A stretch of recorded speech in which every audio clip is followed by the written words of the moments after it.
We lost so much 2 years ago. Whilst, for once, our nation actually had to confront the reality of football not being more important than life or death, locked stadia, national lockdowns, and strict health protocols robbed us of what should have been one of the greatest nights in Swindon Town's recent supporting history. A few months later, it could be argued that COVID had also robbed us of a brilliant manager, our League One status, plus, amongst others, the very man that has become an icon of what now surely becomes the oddest football season in the history of the game. Well, Sir Tom Broadbent waved an awkward farewell to the county ground, but never had a chance to explain his departure, his destination, and say a proper thank you. He has, of course, kept in touch thanks to his namesake show. You're very welcome. But tonight, Sir Tom is back with us, telling his story of that departure and all that has followed, including a bonkers stint in Hampshire, a move to the northeast, his appearance in the town end, and his singing of his song, and his increasingly settled and successful life under former England striker and Sunderland goal-scoring record breaker Kevin Phillips, now, of course, manager of South Shields Football Club. Well, as Sir Tom laces his boots for what is likely to be the anchor leg of his fascinating journeyman career, he's also picked up the pen and laptop and is presently multitasking by helping others find security and financial planning. Well, we're going to shortly be joined by Sir Tom, but we have another monster of a show for you thereafter. There's Swindon Town ladies superstars Helena, Diaz-Butcher and Annie Colston, both back to discuss a triumphant return to action versus St Austell. We are reflecting on a 5-star return of Charlie Austin. We're previewing Walsall and we're welcoming another new signing from Liverpool. Plus, we've got the latest on the vacancy in the Swindon Town Football Club's manager's office. We're also going to be updating you on the latest with our Stephen Darby fundraiser, the reach of which appears to know no bounds. Well, as always, dear listener, your calls count. So join via tweet, DM or speaker request. Share your views with us. Ask your questions. Spill your proverbial beans with your biggest rants. A Sir Tom Broadbent Lounge goodie bag of limited edition hoodie and Dan Designs prints is yours for the claiming, if your contribution is a good one. Well, on the Sir Tom Broadbent panel tonight with me are Ellis. Good evening to you, Ellis.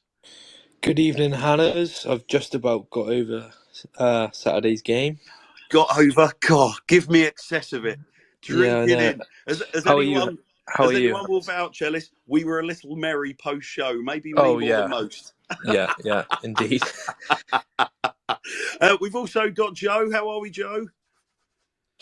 Good evening, mate. Yeah, like Alice, I'm still sort of, trying to process what Saturday was. I haven't got the adjectives to sort of describe it. I'm not going to lie. Still trying to process what Saturday was. It was quite the juxtaposition, of course, to our special guest tonight and his final appearance at the county ground, obviously. But more of that in just a tick, because we've also got Chris to say hello to. How are we, Chris?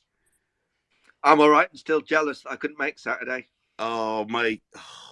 I don't know what to tell you. You weren't alone, mate. You weren't alone. Sadly, young Archer, my beautiful son, thanks to the devils that are the Southwest Rail Network, was stranded down in Bournemouth, so he got to miss it as well. So you weren't alone, Chris. But our hats off to the media department, who did a splendid job with pictures and multi-angled videos. We've also got the voice, Mike. How are you, pal? Very well, thank you, Hannah. Super excited that the sir himself is back on his very own love. Yes, as we're rubbing our thighs in anticipation. And of course, we've got Jason as well. How are we, Jason? Back for another go? It's never dull being a Swindon fan. I'm not sure my blood pressure can take all this excitement, but it's holding steady. How are you, Annas? I'm all right, mate. Yeah, much like you. As I'm getting older, I'm watching the cholesterol, I'm watching the blood pressure. I don't know how much more of our football club I can handle, but mate, like I said, give me excess of it. I'm like the proverbial addict. Just give me more. Give me more. So we're doing all right, but I don't know about you guys, but I think we're ready to get the big man on. How are we, Sir Tom? All right, guys. How are we? Our Lord and Saviour. We're very good, pal. How are you? Yeah, not too bad, mate. Plodding along, as you see. But, yeah, Can't. Do I sound a bit echoey in here? I'm still in my house. I'm in my house, and I've still yet to put some furniture in some You of sound the perfect, Tom. You're still in Broadbent. You're in Broadbent Heights, are you, mate? We're jealous. You ex-footballers, No, eh? it's not that big, Throwing your money I tell around you on what, these though, mansions. that's one of the attractive things of moving up here, mate. Houses are a lot cheaper.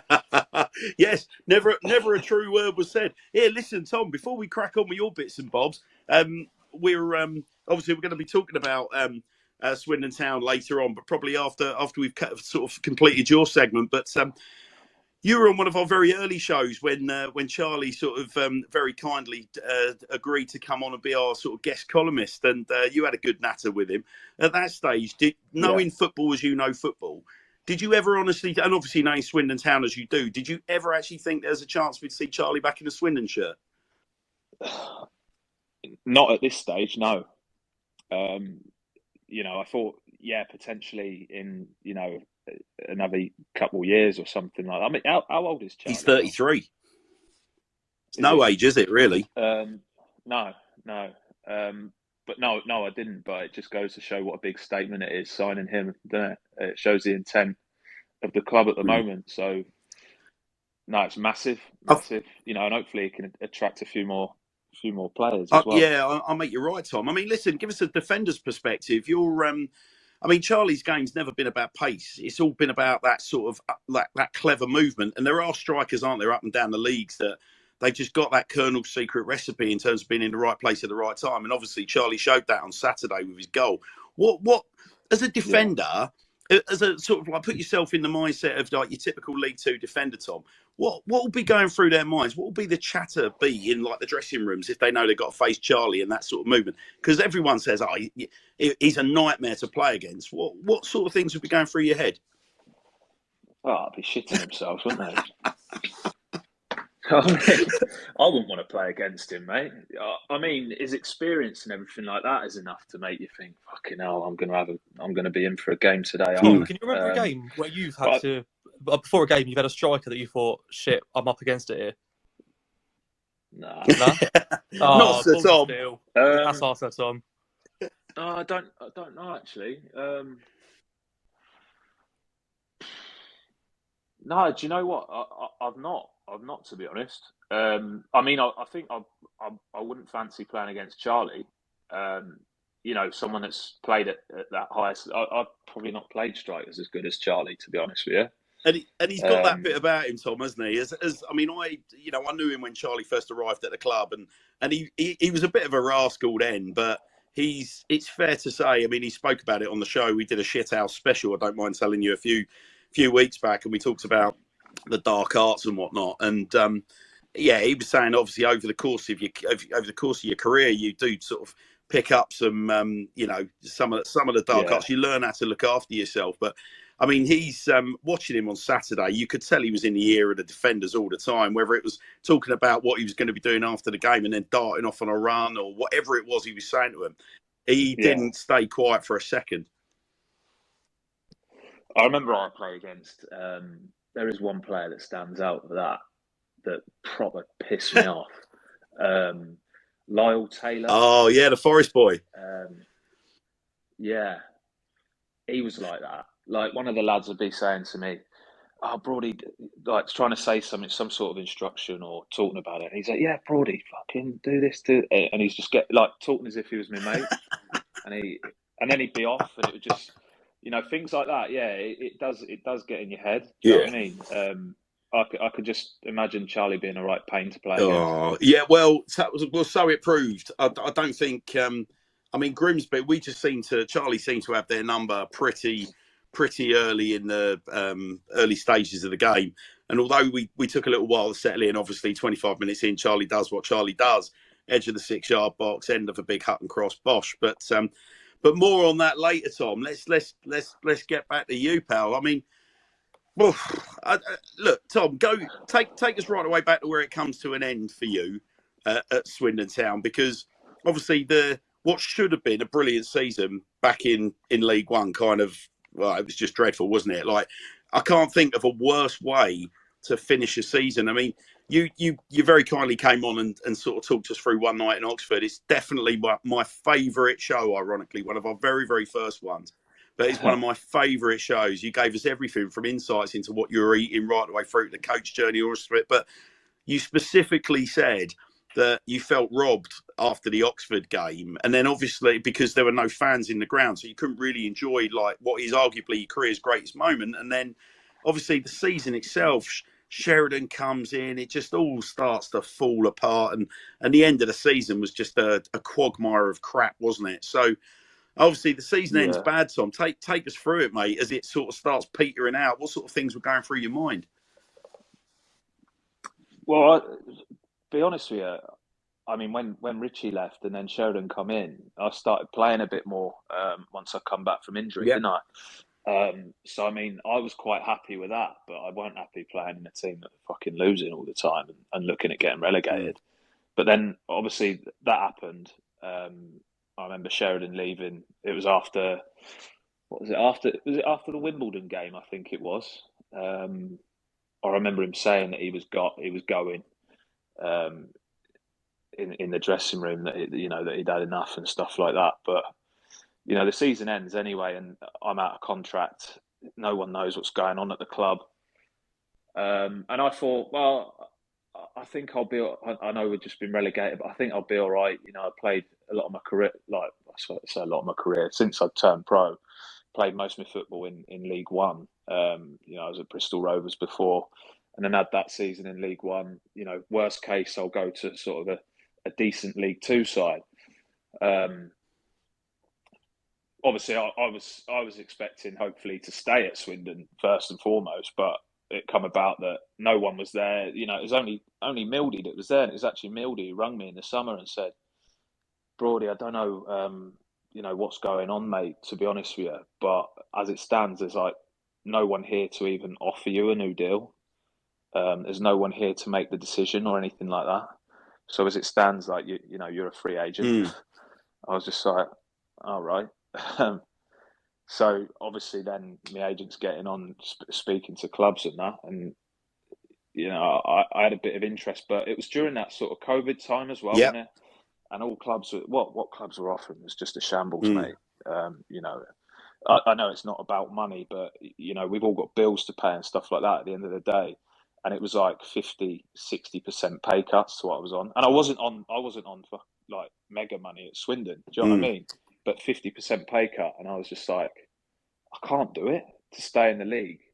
I can't do it. Obviously, I had some interest with National League clubs and that as well. Ideally, I wanted to get up north then at that point, but Eastleigh give me a good offer, and it was 40 minutes up the road from my mum's house. And I thought, well, I'll stay a year here, to get to see my mum and that, and then I'll make a decision about what I'm going to do in the future after that season, which I still wanted to get back into the Football League. But then sort of you just make a decision. Obviously, my missus had moved back home that season instead of moving to Eastleigh with me, whereas she lived when I was at Swindon. She lived with me in where we lived in Bristol, just outside Bristol.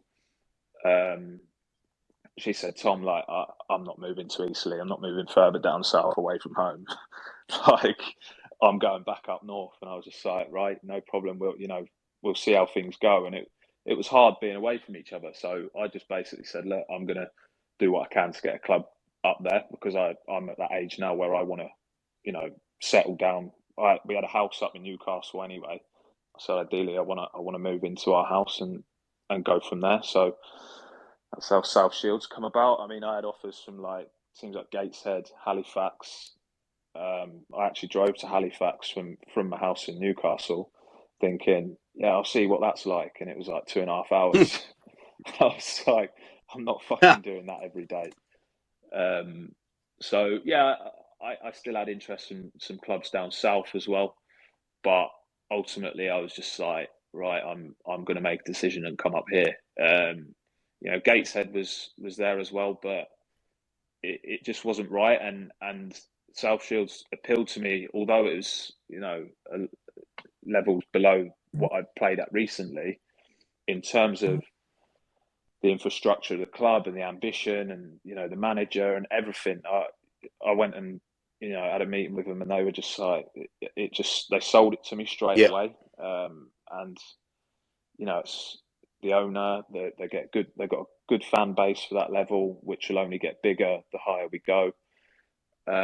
So yeah, everything was just good, and I just thought, right, I'm gonna play my football here now and sign a 3-year deal. I've got a bit of stability now, and it gives me opportunity to settle down and do other things and prepare for after football. So how have the South Shields boys sort of taken to the fact that they've got a guy that's got a radio show named after him that is an icon at Swindon Town?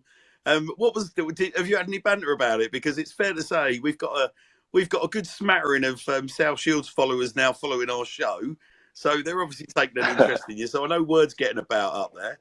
What's how the locals taking to you, Tom? I didn't say a lot about, obviously, the show, but you know, you can't hide the fact that it's quite big on Twitter now. You even verified and things like that. Someone had screenshotted it and put it in the group. Like, what the fuck is this? thinking that I'd made it myself. And then it gave me the great pleasure to explain why I've got a show named after me, and they were like, "Fuck it, was that quite a big deal?" Then I was like, "Well, yeah." I mean, I said I didn't realise how big a deal it was, but you know, it is what it is, isn't it? And here we are. So, Tom, when you first found out that you had a show named after you, what went through your mind? Did you think we were all taking massive liberties with your image rights? I was thinking, no one's paid me for this. What's going on? No, pleasure, innit? You know, I didn't know. If I'm honest, I didn't think it would last. But mate, you've done a fantastic job.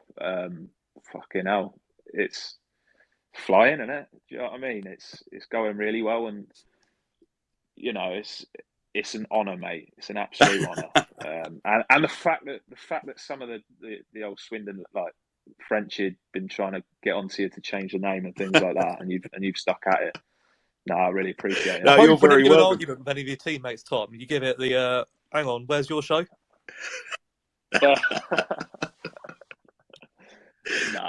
No, I'm very humble, mate.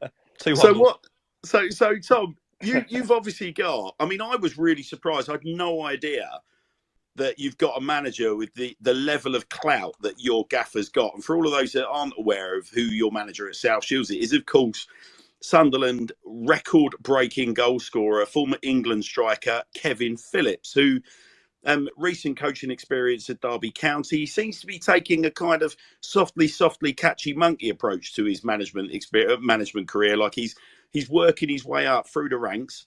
He's always come across as being a really kind of gregarious character. Like he's a very charming man. He speaks the game really well, but he also comes across as being very humble and level-headed. How do you find? I mean, how did it come about, Tom? What was your first meeting with him like? Because obviously you know he's been there, done that. We talked to you about strikers that'd be a nightmare to play against. I mean, again, you must have took one look at him and thought, "I'm glad you've hung your boots up, pal," because he really was a nightmare, wasn't he? Yeah, I mean, mate, he's joined in training a few times. You know, you do little small-sided games at the end, young v old, and he's still. Obviously, I'm on the old team, and so was he. So luckily, I didn't have to play against him. But he still bangs them in, mate. You know, I think he scored about 5 goals in that little small-sided game. We could do with him up top now, to be honest with you. Well, mate, honestly, you can't stop scoring good. yourself, pal. At one point, I thought they'd reverted you to centre forward. Mate, it has been spoken about. Trust me, it's been spoken about. But I think they still need me at the back as well. So I've got a question, Tom, about Kevin Phillips.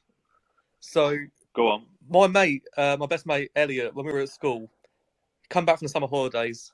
He'd been to like Turkey or somewhere, I don't know. But he came into class. He was like, "You'll never guess who I met on holiday. You'll never guess who was staying at my resort." And he showed me a picture. It was Kevin Phillips. And he goes, "I tell you now, mate, he has got the softest hands of any man I've ever shaken hands with." I'm just wondering, can you confirm, has Kevin Phillips got the softest hands of any man that's ever lived? Fucking hell, I don't know. I don't really touch men's hands and go, "Cool, that's." Mate, you've got to shake the gaffer's hand a bit more. Tom, that's an absolute. I shake his hand every day. To be honest, Tom, that is an outright lie. I don't know. Tom, that's an outright lie. You wouldn't leave my hand alone. How long ago was this? Though? Oh, this was like 10 years ago. Easy. Maybe he's been doing a bit of grafting since. I don't know. So, Tom, I was just saying it's an outright lie. We held hands in the County Grand Hotel. You wouldn't leave me alone. I thought we said we wouldn't speak. Well, look, come on. It's just you, me, and a few thousand others. We're all right. We've got so. But what's he? I mean, as a personality, Tom, what were your initial conversations with him like? Like, did you kind of have a preconception, and then was he very, very different to what you were expecting, or how did you find him when you first met with him?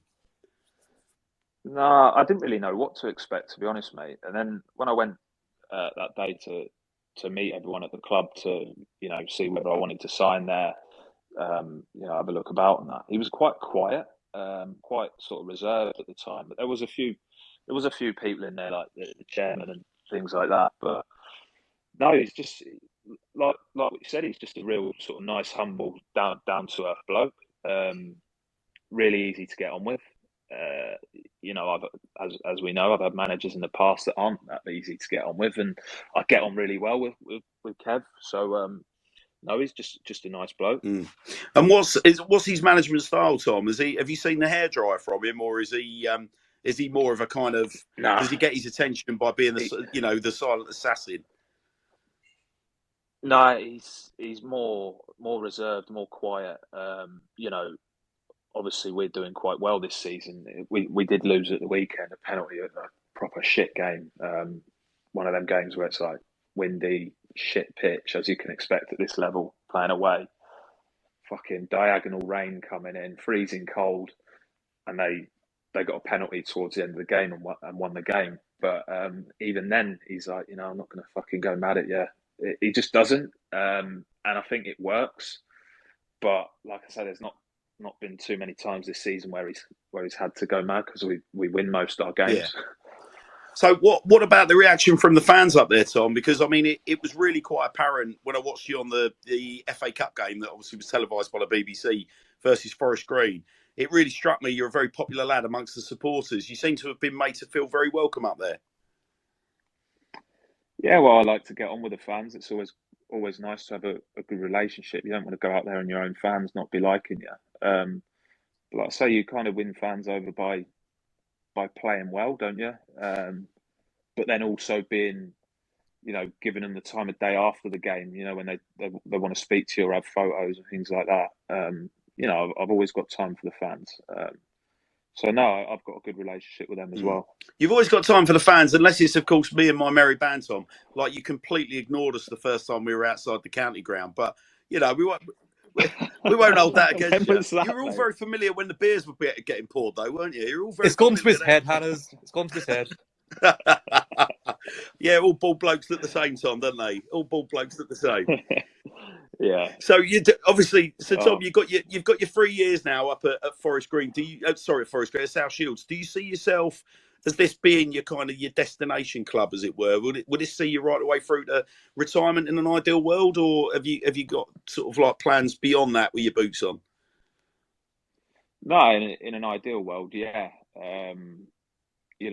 Hopefully we get promoted, and I'd like to be with this club and sort of try and get as far as we can. Do you know what I mean? I know they've got a long-term vision to get into the Football League. It would be nice to be able to play a part in that as well. For as long as I can perform, I'd like to be a part of it. Do you know what I mean? And unless I'm sort of surplus to requirements at some point, I'd like to finish up my career here, to be honest with you. Well, we don't. I can't hear you mention the word surplus without going back to the army, Tom. And all I would ask you is this. So obviously unless of course Swindon wants it back. Hey, now if you're on a spreadsheet, mate, it's a chance. I hope Johnny Leafield's listening. There is a headline for the advert brewing. I can smell it. Tom, you've you've been you've been part of a disciplined organisation where obviously leadership's important, standards are important. Every time you've got Remembrance Day roll round, you can see your standards stick out an absolute mile. Have you considered I know we've had conversation and we're going to talk about what you're moving into now, but have you considered management and coaching afterwards? Is that of any interest at all? I don't know, to be honest. I've not put too much thought into it, to be honest with you, but I just know that what football players are like, in the sense of we're training where all footballers love a moan. Do you know what I mean? They'll moan about the session, and I just think, fucking hell, I can't be dealing with that. Do you know what I mean? I wouldn't mind being an assistant, but it doesn't really interest me coaching, and assistants do a lot of the coaching as well. But I wouldn't mind being that sort of bridge between the manager and the players. Yeah, you know yeah. What I mean? Tom, have you played with any players that you think, when you retire, you're going to be a cracking coach or a really good manager? Obviously, players people like Paul Caddis, you played with Town. He's gone into coaching. Did you see anything in him in training and in games where you thought, there's potential there? 100%. Yeah, there's potential there with Cads, 100%. Another one was Danny Rose. Yeah, there's potential there. Danny Hollands when I was at Eastleigh. Danny Hollands is one of my favourite Swindon loan legends. Baller, absolutely baller, that boy. Tom. Yeah. So no, there's definitely players that you play with and think, I think you could be a gaffer.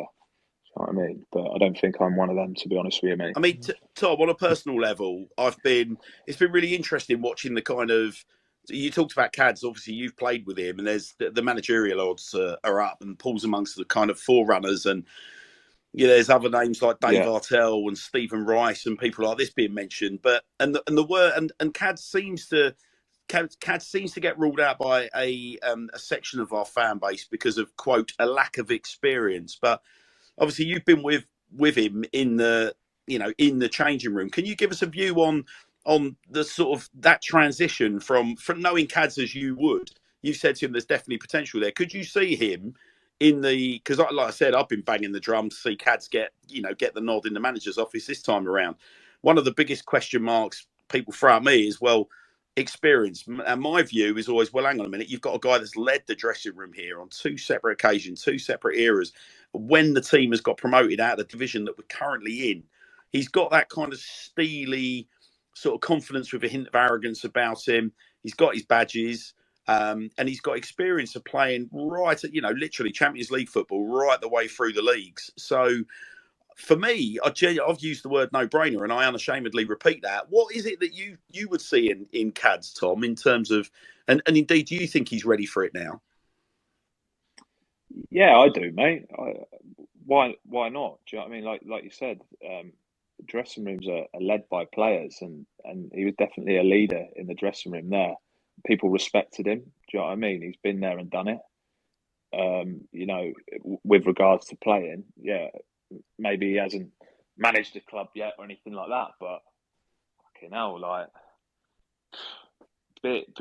most part being a manager's getting the team to fucking want to play for you as well, having the team like you. Do you know what I mean? And respect you, and to buy into your ideas and what you want to do and how you want to play. And he's definitely got that. Do you know what I mean? I think he'd be a good appointment, mate. How important would it be, Tom, if it was someone like Cads, that they have, someone of his age and experience, that they would have a very experienced kind of wingman, or indeed, does that matter at all in your mind as someone that's been in that cauldron of the dressing? Yeah, no, I think that would help. I think that would help, having someone who's sort of, an experienced sort of assistant, that understands the game from that side. Do you know what I mean? That Cads could just sort of lean on. But I'm sure he probably knows. I bet if he put his name, obviously must have put his name in there. But I bet he's got an assistant in mind anyway that he's probably already spoken to. Do you know what I mean? But no, I think that would be a massive help. Yeah. So, I mean, I guess one other view that I would take from you, Tom, as an ex-player. I mean, knowing our football club and all its peccadillos as you do, appreciate obviously things change behind the scenes, but fundamentally, Swindon Town is Swindon Town. You've got the pulse of the fans. Appreciate obviously your last season there were no fans, but you've got a pretty good flavour as to what we're all about and what the demands are, and obviously a huge amount of people behind the scenes as well. From your perspective, if it was to be sort of like a manager from the outside, like people like Dave Artell have been mentioned, and a name that came up this week is Stephen Rice, who works at the FIA, one of their senior coaches. Would you have a preference as to someone that's been at the club before versus a new face? And indeed, what kind of hurdles do you think a new face from outside would immediately face coming to a club like Swindon Town with all of our peccadillos as you know them? No, I just think as long as they come in and start like doing well, it doesn't really matter where you come from. Do you know what I mean? I know that fans are fans, and they'll be like, "Oh, I'm not sure." But as soon as someone starts doing well and winning games, it's all forgotten about. Do you know what I mean? Ultimately, it's a results business, isn't it? Yeah, yeah. And Richie was a good example of that, Tom, wasn't he? Richie exactly. was a good example of that. Yeah, exactly that, mate. Do you know what I mean? I'm sure the fact if someone come in who had no experience or anything like that and started winning games, the fans would still be happy. Do you know what I mean? It doesn't matter. Do you think? Tom, do you think we're a difficult club? Would you think that we're a difficult club to manage? No, I just feel like because of the size of the club and where the club's been, there's always that expectation there. But it takes time, and I'm sure hopefully the right man comes in and can get the club back to where it belongs. But just because of the size of the club, it's always a difficult task.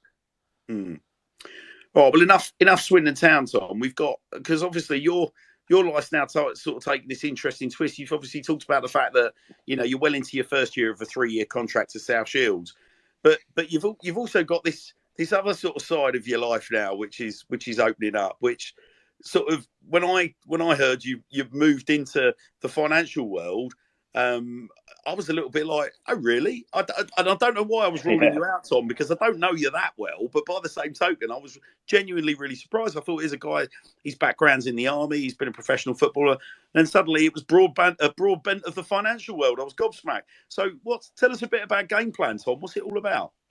Well, yeah, so as you know, I've recently qualified as a financial advisor working alongside Game Plan. Reason being, I just wanted to help people really. So, but obviously before I get into that, Game Plan's basically a financial services company that deals with the likes of pension advice, mortgage advice, wealth management, and then all the different types of protection. But for example, making sure that people have the right protection contracts in place. So that's sort of the route that I've chosen to go down, the protection route to start with, and then I'd like to build into sort of like the wealth management side of things. I want to be like that sort of go-to guy in football, where footballers will come to, and I'll deal with like their portfolios and things like that. So, how's it been, Tom? Switching the training ground to suddenly like having a pen and the mobile phone and the laptop in your hand. I mean, are there any sort of stigmas that you've faced? Have you found it? Is it humbling, or what's the reaction to this new part of your life been? You've obviously got to create a slightly not a different persona, but you're a different animal on the phone, aren't you? You got to be. Well, yeah. Do you know what though? It's quite easy because I was actually speaking to the gaffer about it the other day. I had a meeting with him, sort of one-to-one meeting, sort of like midway through the season, and I said to him like what I'm up to and that, and it actually I find that it helps me playing. It's like I've got a good distraction away from football, and then sort of go to football. I'm not constantly thinking about football, and it actually helps. But then obviously we're going into the office. I'll go into the office after training and things like that, but Game Plan's actually, it was started up 3 years ago by 2 athletes who wanted to give like an opportunity to professional athletes and people coming towards the end of their career you know, a new career, something to move into, something to transition into, so that they weren't sort of coming to the end of their career and thinking, fuck, what do I do now? So that was kind of what attracted me to them. The fact that, you know, they'll train you up, you do all your qualifications, and you can do the work alongside your sport at the moment, so that when it comes to actually hanging your boots up, the transition's like seamless. Do you know what I mean? So that's what attracted me to them. Like, there's loads of other companies that you could go and do this sort of thing with, but the fact that it's, you know, all ex-athletes that work there, well, the financial advisors, the, you know, the client-facing people are all current or former athletes. So yeah, it's just like I say, I'll go into the office, ex-ice hockey players there and stuff like that. That you just, it's like going into a dressing room. Do you know what I mean? It's quite an easy transition. Yeah, and so, but you're obviously, you and I have spoken about this, Tom, because you're now partnering up with us as one of our three sort of show commercial partners, as it were. But you're also you're not just restricted to talking to sort of pros or amateur athletes, are you, Tom? You're actually in a position where you're working with the public as well. Oh yeah, no. So obviously, the people that just work there, they're obviously offering a platform for ex-athletes to go and work for them and transition into financial services. But we actually offer services to the general public. It's, you know, making sure that people have got the right protection contracts in place, because you wouldn't believe the amount of people that just, you know, they'll take something out 10 years ago and then put it in a drawer or something like that, or it's been set up incorrectly and their life's changed. You know, they might have moved house or had kids, you know, circumstances change, and what they've got in place is not suitable for them anymore. It's not protecting them anymore. So it's just like, I like to help people make sure that they've got the right cover in place. And Tom, you're obviously in a position to sort of help our listeners as well, I'm guessing, tonight, because we've talked before about things that, you know, I mean, from my point of view, if I quite like the idea as a Swindon Town fan of talking to a former Swindon Town player about my financial affairs. I have no issues with that.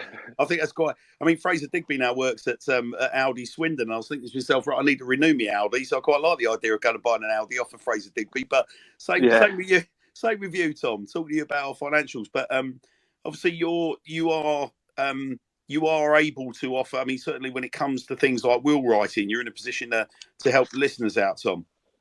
Oh yeah, definitely. Like that, the wills is another one, and it's crazy how many people don't have a will in place. It's such a simple thing, but you know, unfortunately, we're all going to die at some point, right? But you know, when you do, I very nearly did on Saturday, Tom. I can't lie. I can't Yeah. lie. In the 25th minute of the game on Saturday, mate, I genuinely thought I was having some sort of incident in the town end. Well, that's what I mean. Unfortunately, that day is going to come for all of us at some point. But you want to make sure that, you know, the right people get everything that you want them to receive, and you don't leave it up to the government to decide. You know, having a will in place can stipulate who looks after your kids if you were to die. Do you know what I mean? It's something simple like that. But you know, we offer. To be fair, I'll tell you what I could do. I mean, I can offer a complimentary will to any listener here. You know, I don't know if you've got one in place or whatever, but that's a service that we can offer. Complimentary will. In fact, I'll tell you what I'll do. What can we do?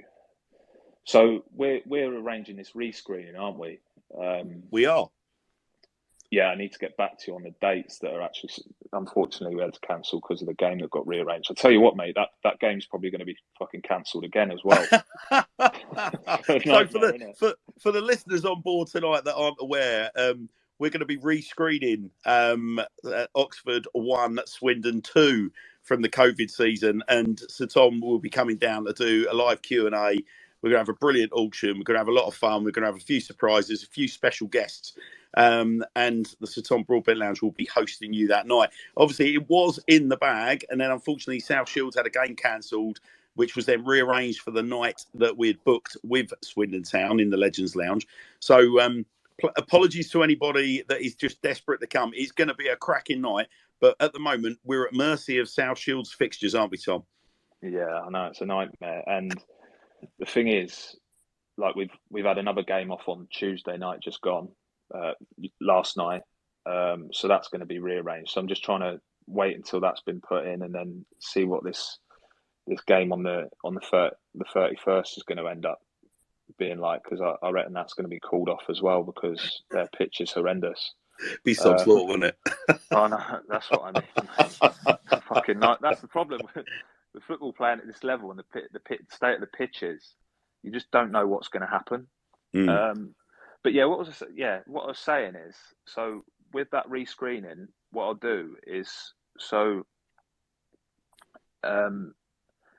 anyone that gets in touch with me now, whether it's for a will, which I will do for you complimentary anyway, or to review what current protection policy you've got in place, I'll put your name into a prize draw, and you can win a match-worn signed shirt from me, and I will personally come and give that to you at that rescreening when it does get put in the diary.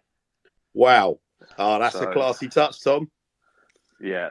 So get in touch. Even if you don't need a will at the moment, potentially you might be sort of 17, 18 years old. Get your mum and dad in touch, and we'll put your name on it instead. That'd be me then. Thanks, Tom. That's very generous. I'll tell me, folks. It's very kind. But get in touch. I'm happy to help you out, but then there's a little added bonus of potentially winning a signed shirt, whether you want that or not. I mean, Tom, you're getting absolute pelters from Dean McMackin, who's listening in at the moment. It says, "Cheery episode, this one, Tom. Thanks very much." Yeah, Dean. Thanks very much, Dean. Unfortunately, lads, it's something that you don't want to talk about, but it fucking needs to be spoken about. Do you know what I mean?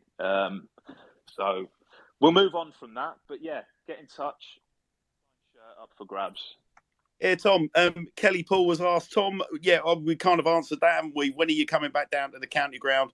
Because little Casey Paul needs to meet you. So, we will come back to you, Kelly. We are literally just waiting for to get a bit of clarity on South Shield's fixtures, but I promise you that is going to be a brilliant night. I'm sure if that continues to drag on, Tom will be more than happy to accept another invite from us to come and join us at the county ground, because, Tom, I wanted to wrap up by talking about your last visit, mate. You had quite the unexpected position, didn't you, pal? You were invited by the Sir Tom Broadbent Lounge to come and join us at the county ground. I think you were probably expecting the 1879 lounge, but you ended up, where were you, Tom? Where did you end up? Fucking hell, what's it called, mate? You were behind the goal in the town then, weren't you, mate? Oh no, I thought you were on about the pub we were in after. Oh yeah, no, you got the County Grand Hotel as well, of course. But Tom, you had the proper experience, did you not? Oh mate, it was ledge. We were speaking about that the other day, actually, weren't we? Because Cads went in there, didn't he? Oh, I'll tell you what, mate. He was like, "What, Broadie was in here?" Yeah, like, yeah. How did he find it? Well, do you know what? He literally got really, really nervous. So I'll tell you what was really funny about the day with Cads. So we had both his trophies. We were stood with him in the players' tunnel, and we were just waiting for the PA announcer to sort of, say, obviously we're going out on the pitch. But I'll tell you what, you just see Cads sort of, he's almost like, that cartoon Shark Tale where there's a little bit of blood in the water and the old eyes roll over. You see Cads just like his warrior face came on, and he was saying that it's just the way he just deals with his nerves. Like, he was stood in the tunnel, he couldn't wait to get out on the pitch. So he's done his lap of honour, and then obviously we put the trophies back under lock and key, and then we've made up, and then he got even more nervous walking around the town, and he was just, oh my god. But it was lovely as he's walking along the front of the town end, just seeing people's faces, like their jaws dropping as Cads is walking in the town end. And then obviously he comes up the back with us, and he stood there behind the goal. And people were just like, well, it was a bit like what happened with you, Tom. Like, it was, can I have a photo? Can I have an autograph? But loads of patting on the back, and, all of the, I think the love came pouring out. And obviously with Cads, it was only a couple of weeks after he nearly lost his daughter. So it was a very emotional afternoon for him.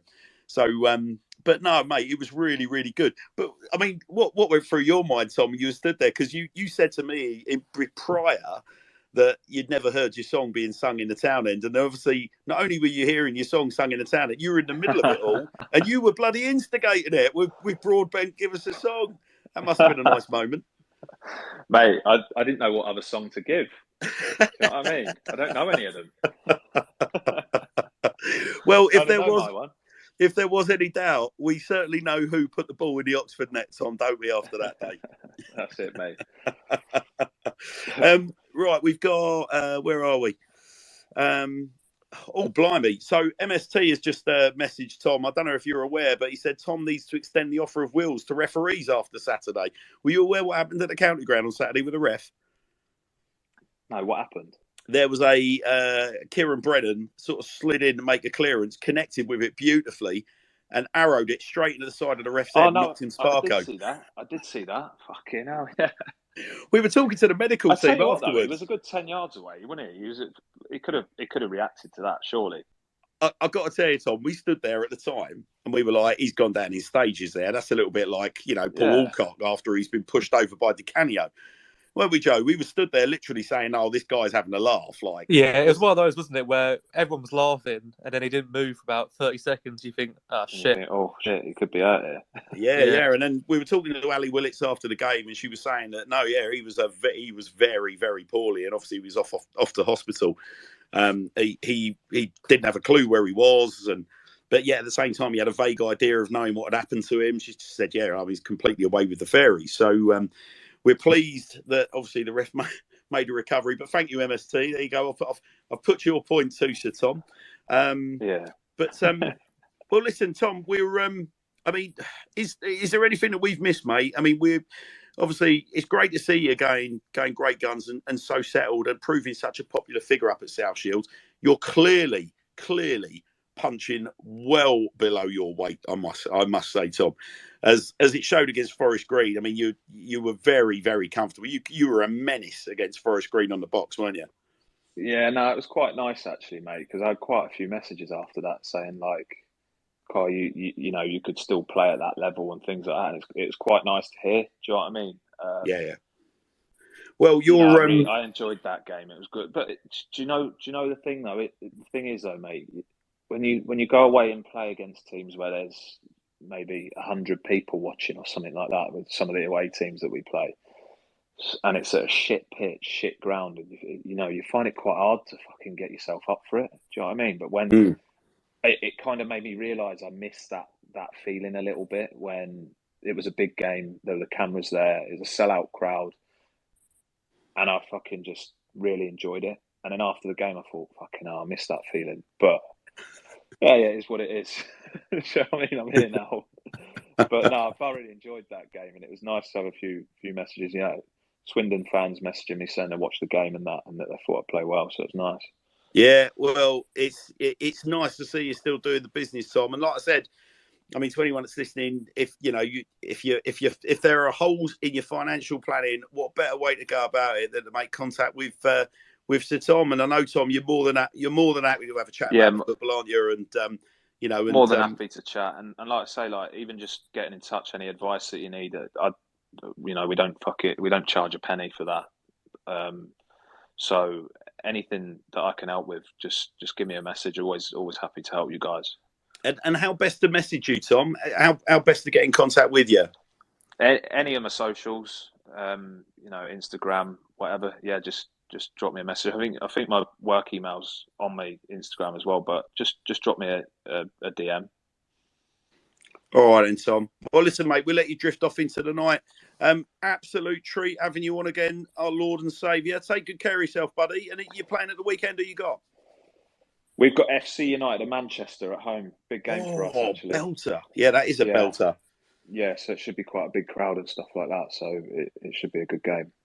All right then, mate. Well, listen, we'll keep in regular touch, obviously, and we'll fingers crossed, we'll get the date for the rearranged rescreening out and about as well. And we wish you all the best with game plan, Tom. And obviously, this is the thing, we're not putting you out the pasture just yet. You've still got the best part of 2.5 years left in your playing career, at least. Yeah, that's it, and the rest, hopefully, mate. Like I say, I'm not ready to stop yet. So yeah, that's it, mate. But no, thanks again for having us, mate. It's always a pleasure. And we'll keep in touch anyway. It's our pleasure, Tom. Take good care of yourself, buddy. All the best now. Yeah. Cheers, guys. Take care. See you later. Cheers, Tom. Cheers, mate. Yes. Cheers.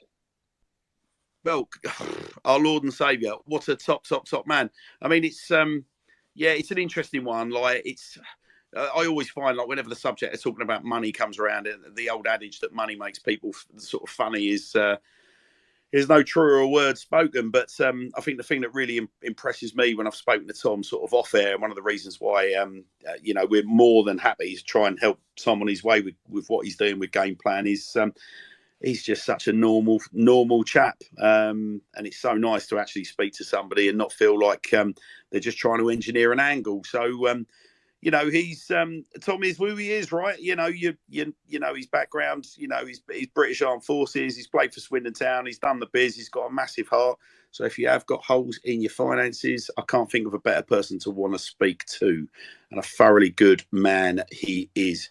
But there was plenty of success to get our teeth into at the weekend. But before we get to all matters fish, I'm going to hand over to Chris, because we've got two other special guests on the line right now for you. So, Chris, the floor is yours, pal.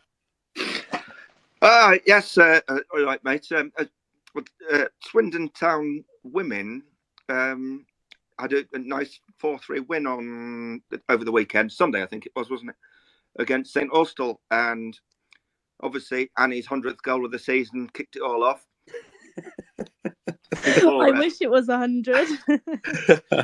Annie, you're out of control. You need to calm it down. Yeah. No, just getting started. There's rockets in them there boots. And obviously, a couple of goals from Megan Attenborough and Lucy Durham also scored, which gives them a 4-3 win. And I think they sent them up to 5th before the big game at the weekend, I believe, against Cardiff. If you, Annie Lanes, want to take us through the game? Well, listen, I think the thing that we're missing about the weekend is old Twinkle Toes Diaz-Butcher. I mean, there's something about your feet as well, Helena, at the moment. It seems like everything you touch turns into an assist. So when it comes to sponsoring sort of like prime real estate amongst the Swindon Town women's team, I think we've lucked out with you two, haven't we? She is the assist queen, yeah. She's doing ever so well. Well, like Chris says, Annie, what was the story of the game?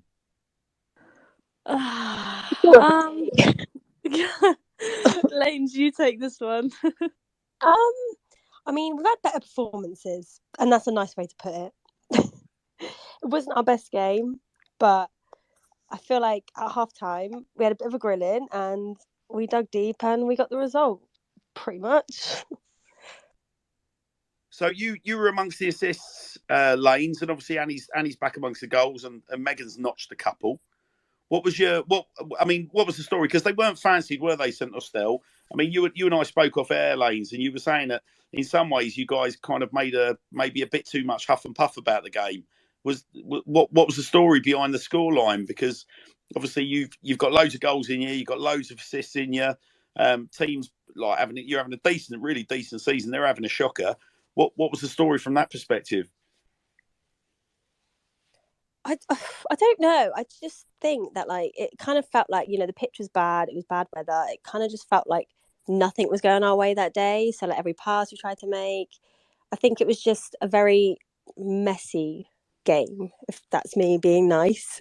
They obviously won their last game, so they kind of come out hyped for it, wanting to get more points. So, they were putting in all the challenges, and I think we lost our heads a bit and we're reacting, but obviously the 3 points is all that matters at the end of the day, I guess. Yep. 3 points. That was, I was going to say, it was also a big day for Grace in goal as well, making a debut at 16. Yeah, it was massive for her. I don't think we really could have asked for more. She kept us in it, especially the last couple of minutes. She done really well. So what's the latest with Emily, guys? Because obviously at the last game we provided commentary of the Plymouth game in the Cup, and Emily went over really heavily on her knee. Do you guys know what the latest is with Emily's injury? Is it sort of like a season ender for her, or is her knee all strapped up? What's the score there? She actually came back to like training with us this week. So she played the game, like the training game last week and on Tuesday. So hopefully she'll be back soon. But yeah, she really wants to get back, bless her. She's tired of doing rehab in the gym. She doesn't want to do it anymore. So wow, that's quite the recovery, isn't it, girls? Because obviously at the game itself, after the game, her leg had gone a very, very funny colour and was a very, very peculiar shape. So that is an incredible job in terms of her rehab to be back already sort of playing competitive football. Yeah, definitely. I think she's just been smashing rehab, and I think she's just waiting from the all clear to be back playing now. Oh, outstanding. Well, talk us through your goal, Annie. I can't. Do you know what? I can't even really remember most of the game. Oh, you're so cool as a cucumber. No, I just remember Lane's crossed the ball in. I touched it down and I just shot. So yeah, it felt like it took about 12 years to actually hit the back of the net. But yeah, it was all right. It wasn't my best goal, but still a goal. So it was right place, right time for you again, Annie. You had a little bit of the Charlie Austins about you on Sunday. I wouldn't go that far, but yeah. How good? So Annie, obviously you'd spoken to Charlie on the show a few weeks back when obviously it wasn't a done deal, and Charlie was remaining fairly tight-lipped on what might or might not be happening in the future moving forward. I know you said to me off air, like you were so chuffed to be able to speak to essentially your equivalent in the men's team. What went through your mind when you saw that Charlie had re-signed for Swindon Town? I mean, you must have been chuffed. Yeah, I was for sure. I was gutted that I couldn't come down on Saturday because I wanted to see the game. And then even more gutted when I found out that he scored. But yeah, no, it was exciting news, and you could tell everyone was so excited. I mean, again, it's a bit of an interesting one, Annie, isn't it? I once asked Charlie this question. I'm going to ask the same thing to you. Like your goal on Sunday, again, right place, right time. And I know the pattern of play that you described. So lanes on the wing, crossing it in, right place, right time. There it is. Ball hits the back of the net, irrespective of how long it takes to get across the line. But how hard do you have to train? Because I know you talked about year on year how, completing pre-season was huge for you this year and that fitness this season has been a big deal for you. So how much does fitness kind of play a role with you being in the right place at the right time? Or how much of that is instinct, do you think? Because Charlie explained to us, he said, obviously you train really, really, really hard, but it's just something he's always had. He's just had this knack of being in the right place at the right time. How about yourself? I think it's a mixture of both. I mean, I need the fitness to be able to keep up with lanes, to get to the box, to be in the right place. And then, yeah, I think it is like a little knack. You just get used to sort of playing off. So obviously in my case it's lanes, playing off seeing how she's running onto the ball. You sort of gauge where it's going to go. But it's definitely a mixture of both.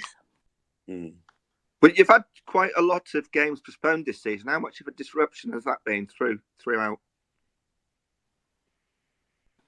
Quite a big disruption, I think. I think we've only played like 7 and we still got 15 left. We spoke about it at training on Tuesday, and we couldn't believe how many games we still got left to play. But we're just looking forward to smash the rest of the season now. So how many is that for the season for you now, Annie?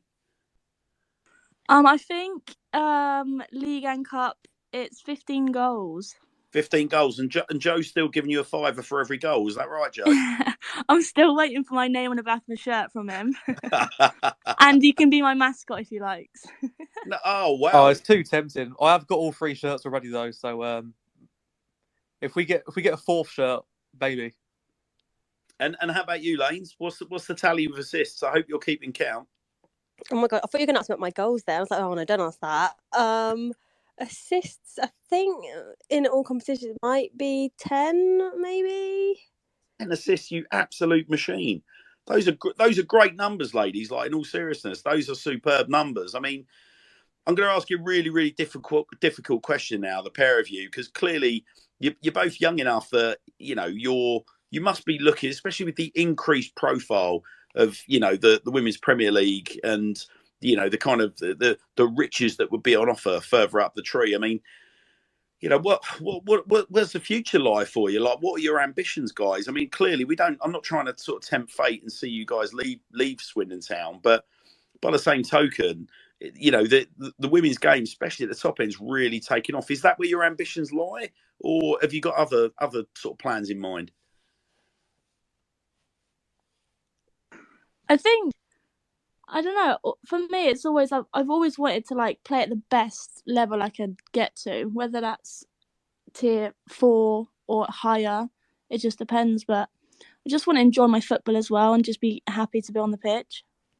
I mean, that must be pretty easy for you, Annie, because we were over the moon to meet an absolute. I mean, you've not got a family; you've got an absolute tribe that follow you around the country, and they are just. I'm not just saying it because we're on the line with you, but they're just the nicest people in the world. You literally have got the greatest bunch of cheerleaders there, haven't you? I have, bless them, and they do try and come to most games. It's like, I think the girls are saying about the crowd. I said, yeah, half of that's my family. We're not joking either. What about you, Lanes? Again, this is, you know, not meaning to kind of put you in too dodgy a spot, but obviously you've very much got age on your side. You've got that unbelievable attribute that, you know, in football is just such a huge asset, which is your pace. I mean, I once described you as a human whippet. You've got plenty of tricks up your sleeve. Where are your future ambitions? Hopefully, it means getting us all the way to the top. But you know, are there things that, you know, are there hurdles in your life that prevent that, or is that very much the target for you? I'm going to play it safe and copy Annie's answer. Don't play it safe. You know, it is the same as her. It's kind of like, you know, wanting to play as high as you can. You know, obviously, I'd love to get promoted, play in tier 3. That's always the goal.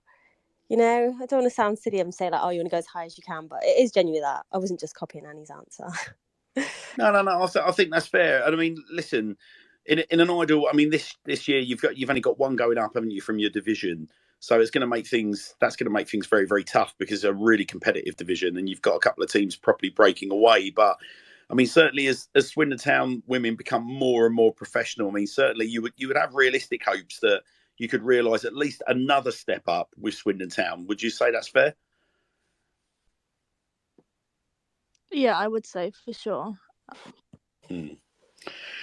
All right, ladies. Well, listen, Chris, have I missed anything? I was just going to say obviously the next game is away at Cardiff, who are obviously top, and that's obviously a massive game now for you.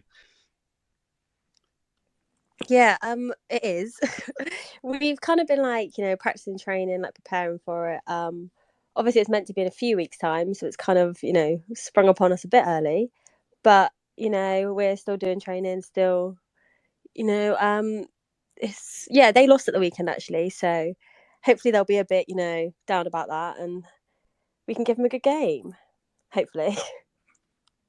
All being well, we wish you all the best. As Chris was saying, guys, it's the proverbial 6-pointer, isn't it? Are you, again, we can't talk selections and things like that, but what's a squad are all in good fettle? As you say, Emily's back in action. Any notable absentees after the weekend, like as in confirmed? No, I think everyone's fully fit and raring to go, to be honest. No, I can't think of anyone. And obviously Rhiann's back in training this week as well. It's so nice to have her back. Honestly, it's been so long. It was just, Annie knew, but she surprised us. She kind of showed up. So that was a nice surprise. Yeah, we welcome you back, Rhiann, who was the most brilliant company on the mic for Swindon Town Women versus Plymouth Argyle Women just a few weeks back. So she was champing at the bit that day in terms of just wanting to get back out on the training pitch. So, yeah, with the pictures that broke this week, it was over the moon to see her back on the grass. So, yeah, welcome back, Rhiann. Well, I mean, listen, Lanes, Annie, you've been very, very patient because obviously you've had the small matter of Tom Broadbent to boot out the way. So thanks ever so much for your patience. I think we should let you drift off into the night now because I know you've both got busy days tomorrow. Thanks ever so much for joining us. Thanks for having us. Not a problem anytime. Thank you very much. You pair of legends. We look forward to seeing you both very, very soon. Well, there you are. The wonderful Helena Diaz-Butcher and Annie Colston of Swindon Town Women, following their 4-3 weekend win over bottom club St Austell. It was a frustrating game. Talking to Annie off air in the week, she was saying, it was a little bit of a frustrating game, and indeed Lanes was telling me that it turned into a bit of a scrap at points, quite literally. So, but congratulations, another 3 points in the bag, ladies. So we wish you all the very, very best for your 6-pointer. And thank you for leading on that bit, on that segment, Chris. So, right, it's that moment, Ellis. I mean, wow, Ellis, Jason, like we were talking, weren't we, again, off air, about we're still floating on air after the weekend. I can't, I mean, I'm just going to kick this off by saying this. Joe and I, as Bedlam in the 25th minute started to sort of just sort of calm down, and we managed to find ourselves returning to our seats, we looked around in the town end and there were like grown men literally crying their eyes out, tears rolling down their cheeks. And anyone that listened into our post-match show will have heard just how much it meant to myself and so many other people, because it wasn't just the show. The general atmosphere in and around the Legends Lounge was electric at full time on Saturday. But Jason, you've distilled a few key points for us from the weekend, so the stage is yours, pal. Front foot, high pressing, aggressive attacking football. All the things Lindsay promised at the beginning of the season, but delivered by Mad Gav in his first game. And what a game. 5 goals, a sending off, a goal from Austin on his second debut, a ref sparked out on the pitch. What more can you ask for, Hannes? Honestly, it was just bonkers. It was bonkers. I think, before the game, that you wouldn't have got great odds on Charlie, on Charlie scoring. Like, you're not going to win a lot of money on that. But I know there was a few people sat around me said that they'd gone for like multiple goals and things like that, and that's where the value lied inevitably. But there was a certain inevitability about the goal. But there was so much uncertainty, Jason, wasn't there, in relation to the way the boys have been playing. Colchester was such a performance just bereft of everything and anything that would have given you any kind of optimism. So going into Saturday, quite rightly, I think most Swindon Town fans were asking that question. And I mean, I lost count the amount of times I saw, well, it's all very well and good having Charlie Austin in your side, but what's it going to mean if he's not going to get any service? But I mean, I think the die was cast pretty early. Like some of his movements, some of his link-up play, it just looked like he was so comfortable. Like it just slotted in, and I think as the minutes ticked by, he just looked so assured. And then I think once he kind of got the measure of his centre halves, he started just getting on with what Charlie gets on with doing, which is just finding those little pockets of space. And when Hutton picks up the cross, I mean, anyone that my lovely daughter managed to record all the goals from the town end. So if you look at AB's STFC clips, you'll notice that she caught all the goals. But if you listen really closely to the spoken words in the background before each goal, I think when Hutton gets the ball out wide, as soon as the ball leaves his foot, I was like, here we go. And there was just an inevitability about it. And then he just rises like a salmon and bang, just as soon as that ball hit his head, it weren't going to go anywhere else but the back of the goal. And I mean, Joe, literally, I was just stood there when I just hands on my head. I was just in a state of complete belief yet disbelief. And then I just getting hit with these waves of just immense emotion that, everything was hitting me, like just thinking like memories coming back from 10, 12 years, like 10 years ago. I was like, I don't know, just saying it now, like the hairs on the back of my neck standing up. It was just glorious. You standing there with your head in your hands. I was sort of holding my arm out, asking for help as I was getting dragged down about 3 or 4 rows of the town end. Honestly, you were no help at all, mate. I was just completely lost in the moment. I mean, it was just tremendous. And I mean, there is no hyperbole in this. Like, I literally looked directly behind me and the guys just stood there, like, just put like tears rolling down his face. It was quite the cathartic moment. And I mean, it had a little bit of the McCurdy against Man City about it, Joe, didn't it? But obviously we didn't quite have the crowd because we didn't have a Man City up the other end, unfortunately, packing out the Stratton Bank. But, you know, pretty much all the other three stands were nicely packed out. Nearly 12,000 fans in the ground. I mean, it was just... It was lovely, but I think if we hadn't had that media blackout, I think we might have filled the Stratton Bank with enough push. And I can't help but think what the noise would have been like with that Stratton Bank. You know, full. I mean, I said to you during the game, I wish that was at the town end, that goal. Because yeah, I know what you mean. That's the only gripe. Other than that, genuinely, like, one of my favourite ever moments watching Swindon. But Charlie gave us a couple of I mean, Charlie is box office, isn't he? And he gave us a couple of box office moments in the second half. The first one, he remarked to me after the game that maybe I should have gone across the goalkeeper, which I thought was quite funny. When he's just completely lashed it off the angle of crossbar and post and away to safety. And literally the goal was shuddering. He's properly put his foot through. Yeah, that was a John Smith's Abbott moment, wasn't it?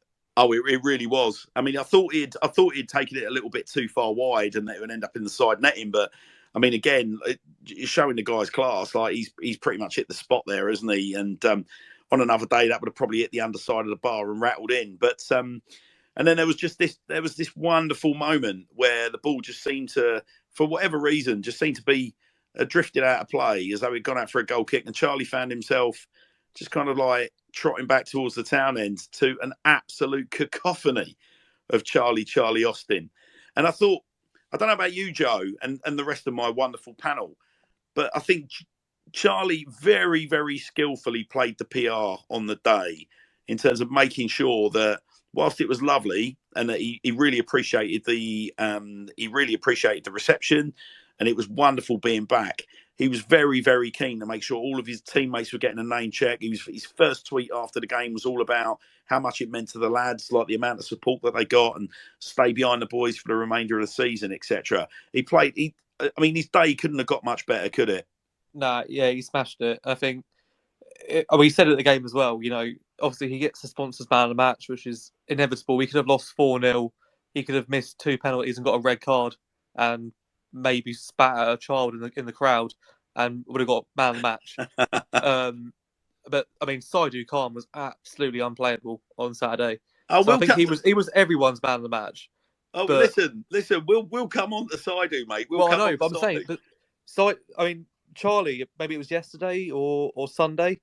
They've tweeted out, the club have tweeted out a man of the match poll, and Charlie's quote tweeted it saying, you know, literally, you have to pick Saidu. Yeah, which I think says a lot about the bloke. And I mean, we know Charlie anyway. We know that he's a screwed on lad. His head is in the right place. He's, you know, his professionalism is absolutely flawless. His skills as a footballer are a joke, but the way that he goes about his business is really, really just, you know, top notch. It's Premier League. That's what it is. I think what really hit me, Joe, was just seeing him getting around the pitch. I mean, for a start, he looked as fit as he did when he left the club, as far as I was concerned. Mate, honestly, he looks... I'm not going to sound odd here, so someone clip this up. He looks good. Yeah. Physically, he's a specimen, isn't he? He looks in really good nick. And I think there were people sort of like commenting about his shoulder, commenting about his weight. There have been some disparaging comments that have been sort of fired over from, you know, a couple of Aussies. I mean, he obviously didn't please everyone while he was over there, and the more cynical Brisbane fans were saying, look, at the end of the day, he was an expensive gamble. It didn't work out, and I can't see him doing anything when he pitches back up in the UK. But so I think my biggest fear was that the Charlie Austin that we were going to see was going to be a little bit kind of, you know, he'd be getting around a pitch a little bit awkwardly. You know, you could see that he was blowing and whatnot. And appreciate he came off on 70 minutes pretty much. But, I mean, like I said, physically, as soon as he came out for the very first warm-up, you heard people around me commenting on the fact that there's not an ounce of fat on the guy. And these first couple of runs as well. I mean, you know, I don't know what you thought, Ellis, but he he literally had no issues at all getting around, did he? I mean, he was bullying the centre backs. Like I said, he was finding all those kind of like clever little pockets of space, and he seemed to just grow as his confidence grew. He became more and more influential in relation to the game, didn't he? Yeah, he just looked like a it's weird. He looked like a bulldozer just running around, and you know when you've got the reputation of Charlie Austin, I'd imagine that as the opposition centre back, you're going to be quite intimidated. You know, you got an ex-England striker running at you. Yes, he did look good out there. I think the one thing that I noticed as well, I mean, we saw Brisbane fans giving it the, you know, he's a bit chunky and he's slow. I watched quite a lot of A-League football, and it's purely because it's on a Saturday morning and I watch it in bed hungover. But it's a really young league. Like, it's a really young league. A lot of the players over there are 18, 19 years old. They're quite small, quite slight players. And I think Charlie's naturally got a body type where he's... I don't know how to describe it. Is stocky a bad way to describe it? I think as he's grown into his body, he's got a sort of a Wayne Rooney, sort of Luke Shaw sort of type body where he's just naturally quite broad. And he did look out of place in that league, but that's just, I think it's the way that, you know, they're not built and they're not bred to be footballers out there. They're bred to be cricketers or Aussie rules football, which is, I mean, the players, you think it's like rugby, but it's really not. Like, the players are quite slight in that sport. It's just a difference in culture. I'm not too sure that was maybe the best league for him. I think if he goes out to MLS or, you know, he goes out to even somewhere like a Serie B or Italy, like he suits it better. He looks like he fits in. Mm. There was a wonderful photo, wasn't there, of that was kind of essentially sort of Gavin Brown brilliantly used it in the Metro today to sort of garnish his article. But you had Willow sort of behind a Grimsby defender that Charlie's got in front of for his header, and I thought the facial expressions on the three guys just said so much about that moment. And from Willow's point of view, you could see that his face just said, yeah, it's party time. From Charlie's point of view, you just saw nothing but sheer joy and relief. And then there was this sort of pained, inevitable kind of expression on the defender's face, like, well, that was always going to happen, wasn't it? And I think, like, Tom sort of nailed it early, didn't he, when he was saying, like, you know, what it will be for a League Two defender when you see Charlie Austin in the lineup, like the things that will go through your mind. But what I thought was really interesting, and I don't know who wants to pick up on this, but I was expecting Charlie to be on the receiving end, some proper rough treatment at the weekend. But whether that was because he's streetwise enough to avoid it, or whether that's because, you know, he was busy making his own kind of imprint in that respect, I don't know. But yeah, it's we didn't see Charlie booted in the air much, did we? I think Grimsby actually came out swinging, didn't they? I think they were kind of a little bit taken aback because at the beginning of the match they were all over us, to be honest. And I think they just as soon as we kind of got a hold of things, I think they struggled to kind of change their mindset around and realise that, you know, actually, hold on, we could be overrun here.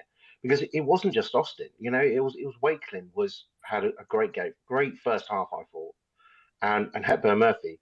Those three together could be frightening because the pace is just like, and with Austin just finding those spaces, defences are going to be all on the back foot. Yeah, I agree. I think if we keep the front three of Rush, Jakey, and Charlie fit, genuinely, if we keep them fit to the end of the season, I would say we will go up.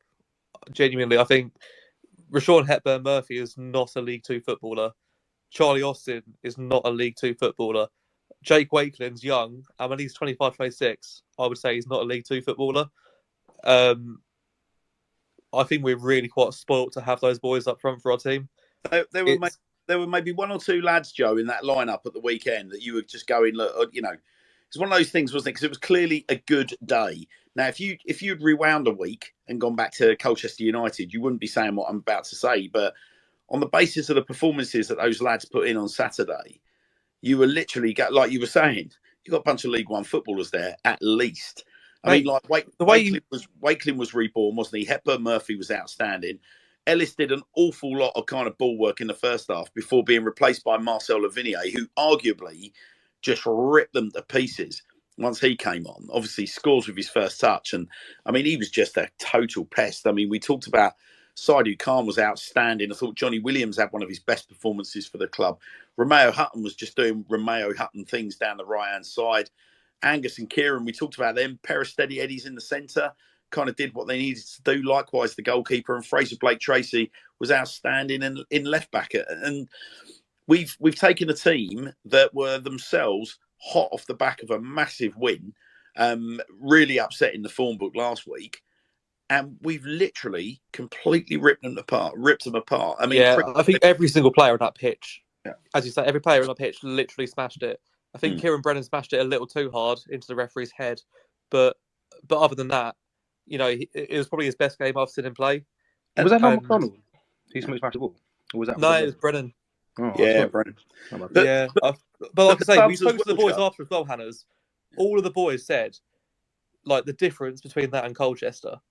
And, like, I mean, one of the lads told us that, you know, Charlie is what they've been missing in that squad. It's just, I knew it as soon as they come out for the warm-up. Every single person in that ground was singing Charlie's name. You can see it was almost like a weight off the shoulders of the boys. They came out there, they were swinging punches because genuinely, although we were playing at home and we were expecting to win, there's pressure to win and get 3 points. I feel like the pressure was off a lot of the boys. And there was a lovely moment with Johnny Williams, wasn't there, before the game where we were having a little bit of banter with him. Yeah. Like, normally everyone would be all over Johnny, he'd be getting all the requests for the autographs and whatnot, and all you could hear was Chaz, Chaz, Chaz. And we looked at Johnny, and Johnny looked back at us, and we all just started laughing. Everyone knew what we were thinking. It was, but as you say, in many ways, I think one of the reasons Johnny had such a good game was that we talked before about what Charlie brings to the lineup, and Charlie is such a distraction, isn't he? You know, in terms of you can't give him a second's rest. So what you're going to do, you're either going to sit tight or you're going to double up on him. Whichever way you go, it's going to create space. And players of the calibre of Johnny Williams and Jake Wakeling and Rashawn Hepburn-Murphy are going to feed off of that space. And mate, if you've got a centre forward that's going to draw two of the centre backs towards him and leave space in between the full back and the centre back, and you've got Wakeling and Hepburn-Murphy with the bags of pace and the power that they possess, like, come on now, that's a dangerous front three. That's a dangerous way to play a game of football if you're a defending side against that as well.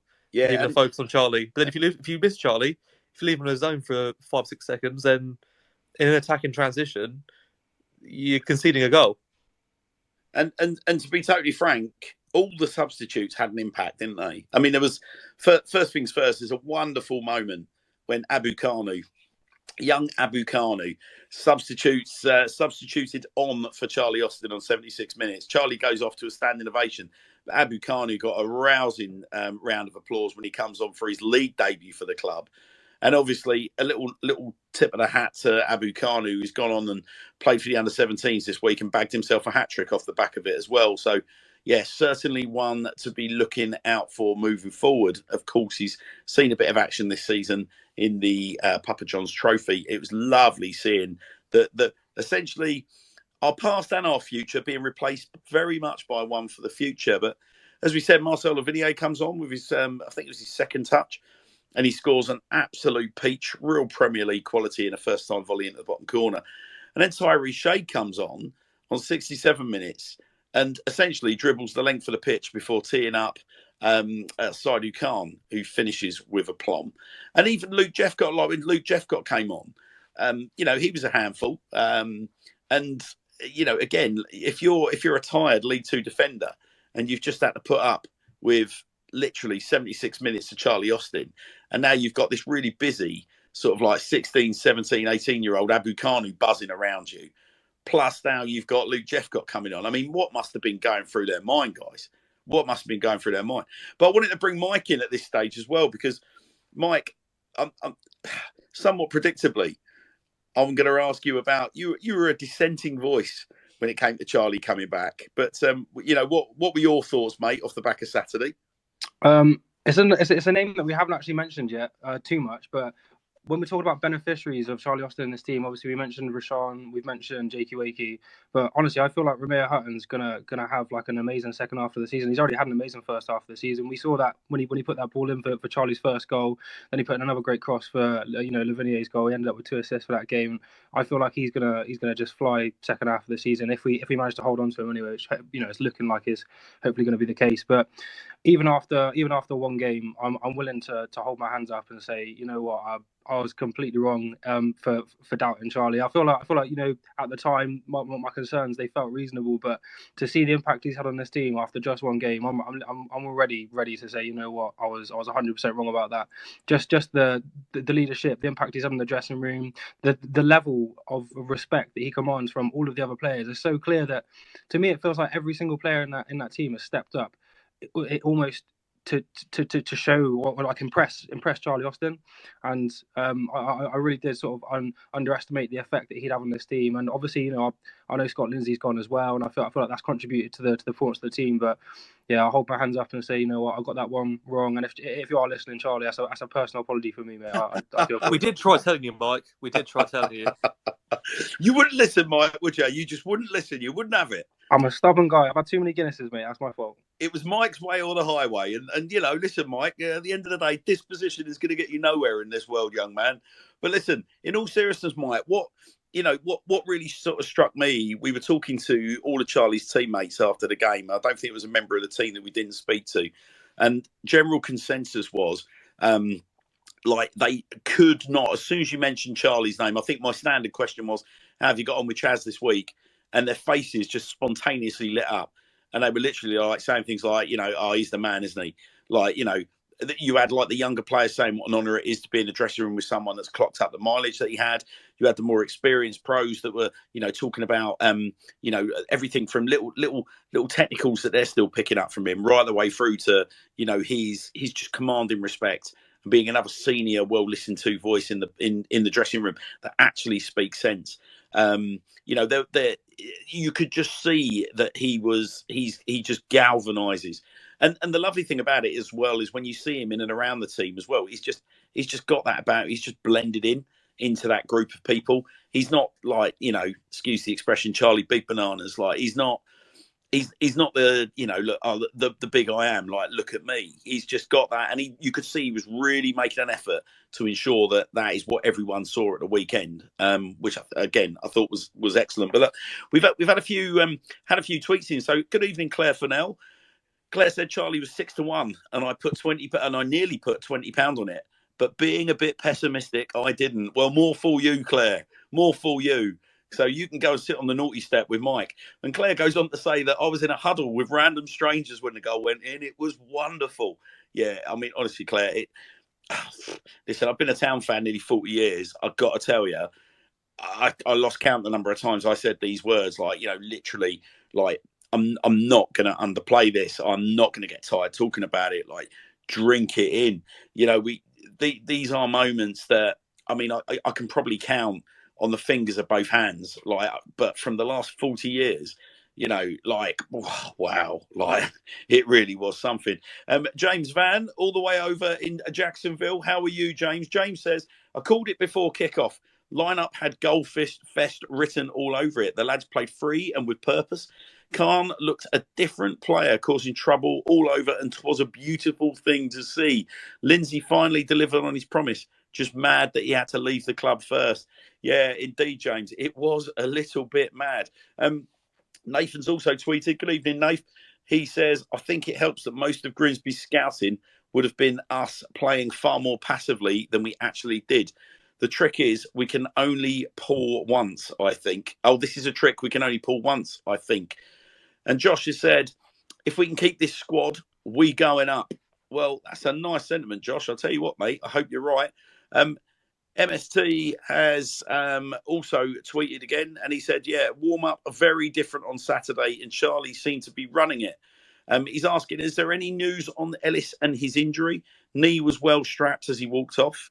We actually have news on the injury, don't we? Yeah, go ahead. Well, we were speaking to obviously Ali after the game, amongst various things with the referee and bits. But she actually said that Ellis had quite a bad gash on his thigh.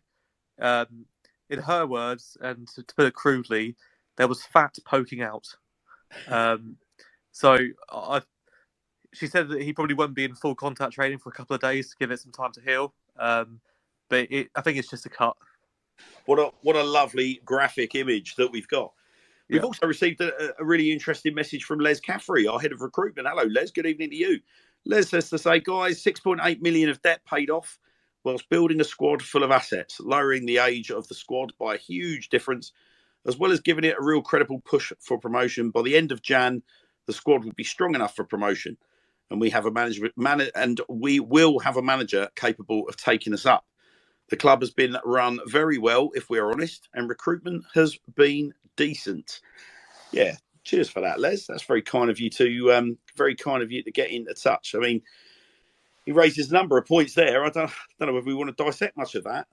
So obviously, building a squad full of assets. Let's hope that we can keep them. I think the biggest thing there is the debt, isn't it? If we look at it from a football club point of view, we've said it a load of times, and we'll say it again. 6 odd million. That's not pennies. Like that's a hell of a lot of money that the club have paid off. And I mean, you've got to give the sort of the ownership and the hierarchy at the club currently. You've got to give them a lot of credit, because I don't think that's something I've ever said, with relation to Swindon Town in my time supporting them, that we've cleared that much debt or cleared any debt at all. It's always the other way, isn't it? Yeah, I think. I mean, some of the other points here, we're trying to address them as we go, but yeah, lowering the age of the squad by a huge difference. I mean, obviously you would imagine the lower the age of your squad, the more resale value you're going to have. I just find it interesting that obviously the catalyst to the result on Saturday was one of the senior heads, and obviously football fans, town fans have been calling for a bit of experience in that squad across the course of the season. So, but no, yeah, take on board what you're saying. Giving it a real credible push for promotion. Well, it's one to debate that, Les. I've got to be totally frank with you, because I think anyone that would have gone to Colchester a week or so back, and not just Colchester, but a whole host of games this season, will look at that comment and go, are we really giving it a credible push for promotion? I think the only thing that's kind of keeping us in the promotion picture is the fact that the rest of the league has been so poor, and every time we've ended up tripping up, the teams around us have either tripped up or they've had games called off. So, but we're still there and thereabouts, mate. So certainly on paper, at least, you can't really argue with that. Although some people will be saying, surely off the back of last year, target should have been automatic promotion, but not a million miles off it. By the end, now this is where it starts to get really interesting, given this is the head of recruitment telling us this. By the end of January, the squad will be strong enough for promotion. Now, okay, that's interesting, but he stopped short of saying whether or not that's going to be playoffs in his view or automatic promotion. But nonetheless, there is your head of recruitment making a very firm commitment that by the end of January, the squad will be strong enough. And he also goes on to say that we will have a manager capable of taking us up. Now, interesting that he refers to a manager as opposed to head coach. Should we be reading into that at all, my glorious panel? Should we be reading into that? Or do you think that's just a Freudian slip or a slip of the tongue? Yeah, I don't think there's really too much to read into that, because even with Lindsay, most people still called him the manager. Yeah, call him what you will. And then he rounds off by saying the club has been run very well, if we're honest, and recruitment has been decent. Well, yeah, listen, I think on a good day, when the boys deliver like they did on Saturday, Les, yeah, you certainly couldn't argue recruitment has been decent. You've got lads that have come into that club, and they're clearly going to be like really nice assets. And And I think really the argument for Swindon Town players is that there seems to be a narrative that's been coming out of the club that we're about polishing up players and selling them on. And then there was an interview from our technical director where he didn't really kind of talk up the promotion side of it, but he did seem to be talking up the more business side of it, which is selling on assets, which I think rubbed quite a lot of people, us included, right up the wrong way. Because a number of the people on the panel and a number of supporters that are going to be listening tonight will remember our club being in the Premier League and have had to suffer the inglorious implosion of our football club over the last 25, 30 years. So for us to be stuck in League Two, creating players from, under 23s or polishing up rough diamonds, selling them on for profit, but with no payoff to the fans that are putting us in a financial place where we can do that in the first place, is kind of, I'm pleased that there's been a bit of an effort. Now, in terms of us being very well run, I'm going to take some exception to that. I'm willing, as I've said over the last couple of weeks, listen, our club was pretty much on the rocks. Like, we were lucky that we got a club. I get all of that. The issue that I've got is that there has been a lot of mixed messaging coming out of the football club. You've got a technical director claiming credit for signing Charlie Austin, and then you've got Charlie Austin himself saying it was nothing to do with anyone other than the chairman. You've got, there's messaging and rumour ripping around. Let's remember, Swindon is fundamentally just a very, very large village, and our very, very large village likes to talk. But there's been a lot of debate as to whether Charlie was actually wanted at the club in the first place, and indeed who was pushing the buttons to get him into the club. Now, obviously, he's there. Fantastic. But the problem that you've got with that inconsistency of message creates a lot of kind of concern amongst the supporter base. So actually, well, hang on a minute. Like, who's doing what here? Who should be?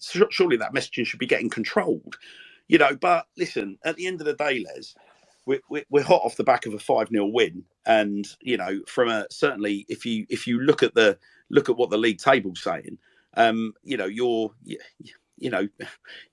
we can't argue with the fact that we are sixth in the league. What I would say, of course, is that Bradford win their game in hand. And if Barrow win and we don't really get a result at the weekend, and we can quite as easily drop out of the picture. Obviously, as a glass half full Swindon Town fan, you're not going to find me being anything other than glass half full. But at the same time, I'm not a mug. So, and I'm pretty sure that most of my panel on here aren't. Obviously, Joe, is there anything that you would layer into what I'm saying, or you would add to what I'm saying, or any of the other panel want to make any comments in relation to that input from Les? Well, I think in terms of the ownership, you've got to take it on face value of, the debts have been reduced to pretty much nil. We've got a joint venture agreement with the trust for the county ground. In my experience, and I know it's only been like 18 months, and that's fair enough. This is probably the best footing I've seen the club in my time supporting. I mean, you were talking then, Hannah's, about, we've got people on the panel that can remember the Premier League days. I can't. My experience in Swindon Town has been nothing but heartbreak, shit football, League Two, League One, and turmoil. Like, it is what it is. That's the last 20 years of Swindon Town Football Club.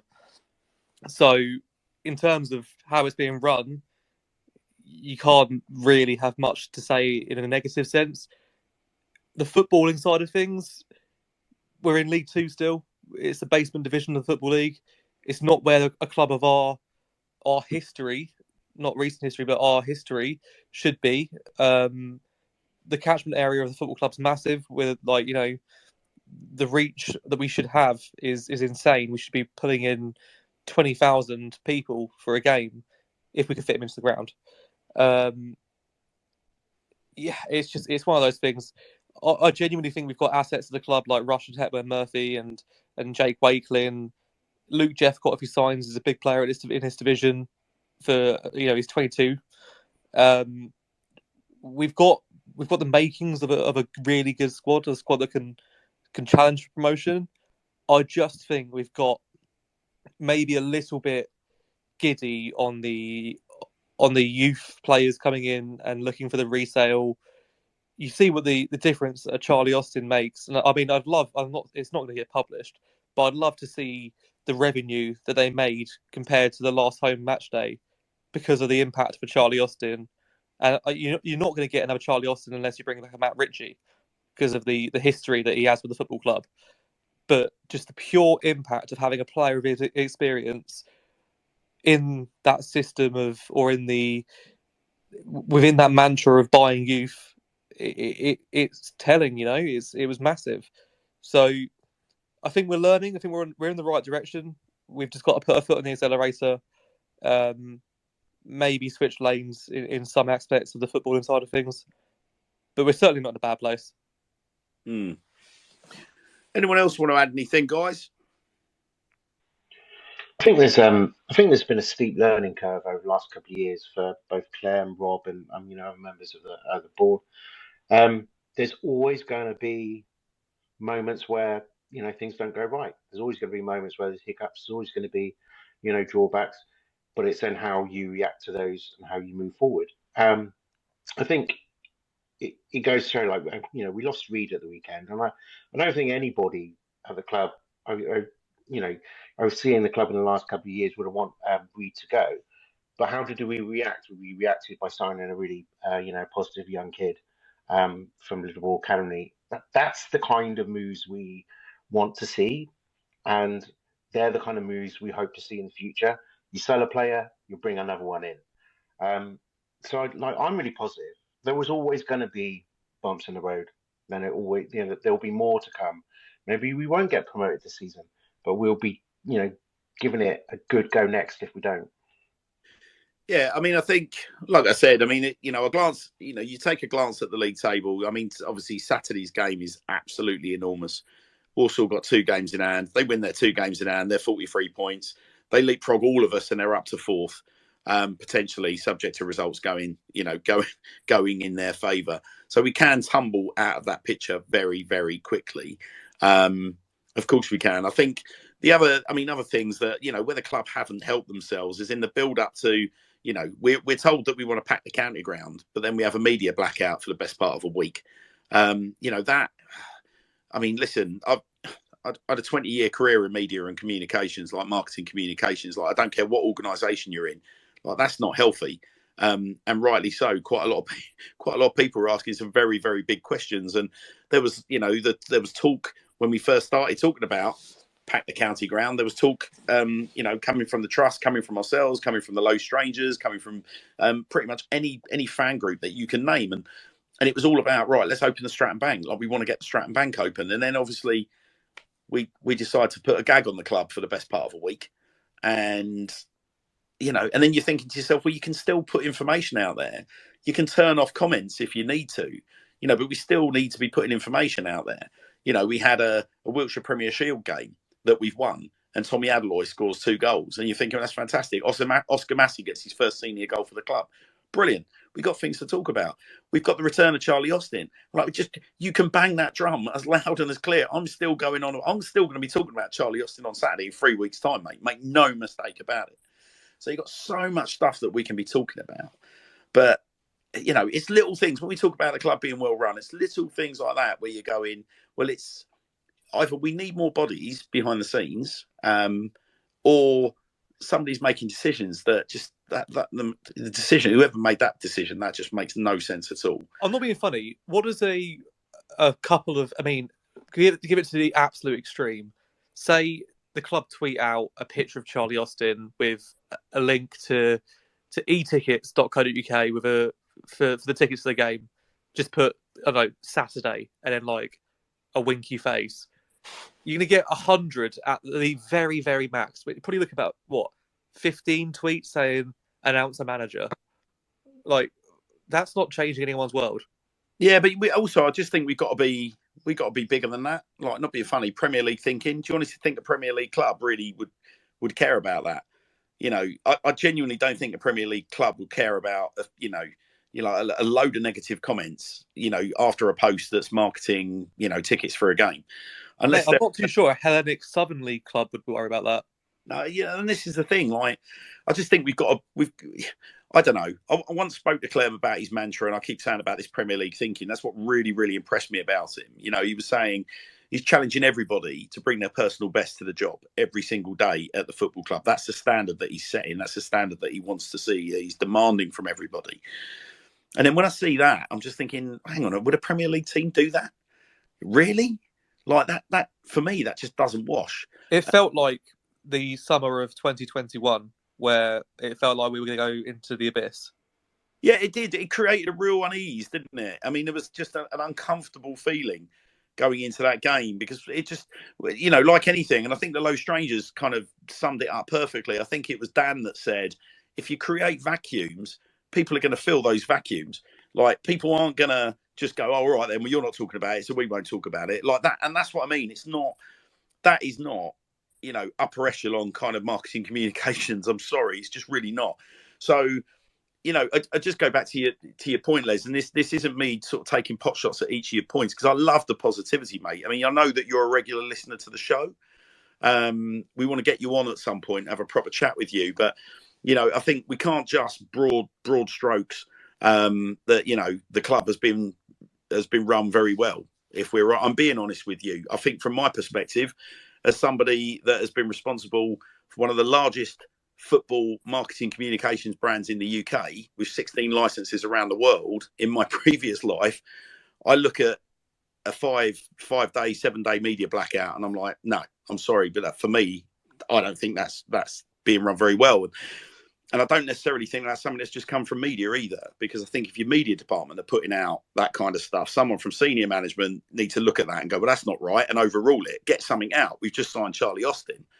Doesn't matter that we haven't got a manager. We want to pack the county ground on Saturday. We want to sell a load of shirts. We still want to sell a load of merch. That's what we want to be doing. But listen, at the end of the day, I am just a humble supporter at the end of the day, and I'm not running the club. Interesting. So MST's tweeted. He said, "Would the club open the bank if 14,000 tickets were going to be sold? Wanted to fill the county ground, but no talk about the bank." Yeah, kind of my point, MST. I'm pleased it's not just me that's thinking it.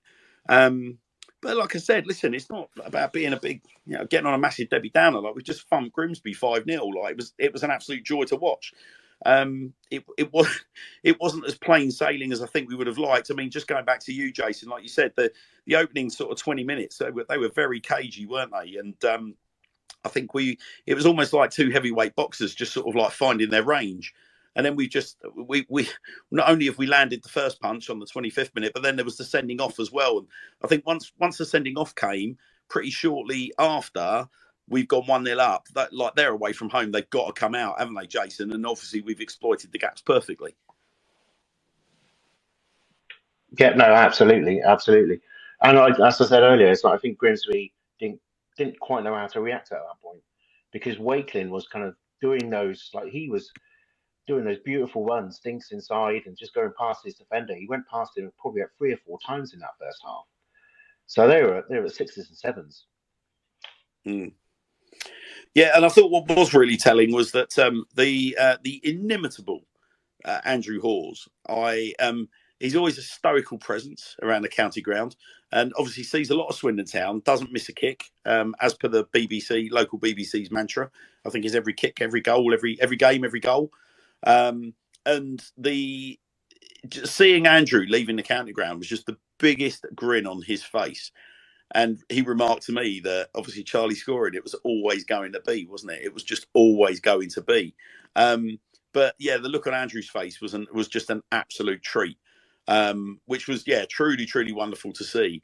But I'm just going to go back to, the atmosphere in the Legends Lounge after the game. I have not experienced an atmosphere and a buzz around the club like that in literally over a decade. Like, it is wonderful to be part of. I mean, obviously, Mike, you're behind the bar every week. I mean, I felt was tangible. Was that me getting carried away with myself, or could you feel that from your position? Bearing in mind you quite the frame of reference. Not in the slightest. I completely agree with what you're saying, and obviously, like you say, I work pretty much every home game. Have done for the past 2 years now, and the only time I've ever seen it even rival that was sort of the Man City game, and obviously that was a really, really special game. We all got great memories from that. But I feel like this is a great reference point. So we've opened up the new Fjord Toft bar, and I've been on that bar pretty much every game it's been open. I think we doubled our best takens, if not near sort of tripled it, just on that one game.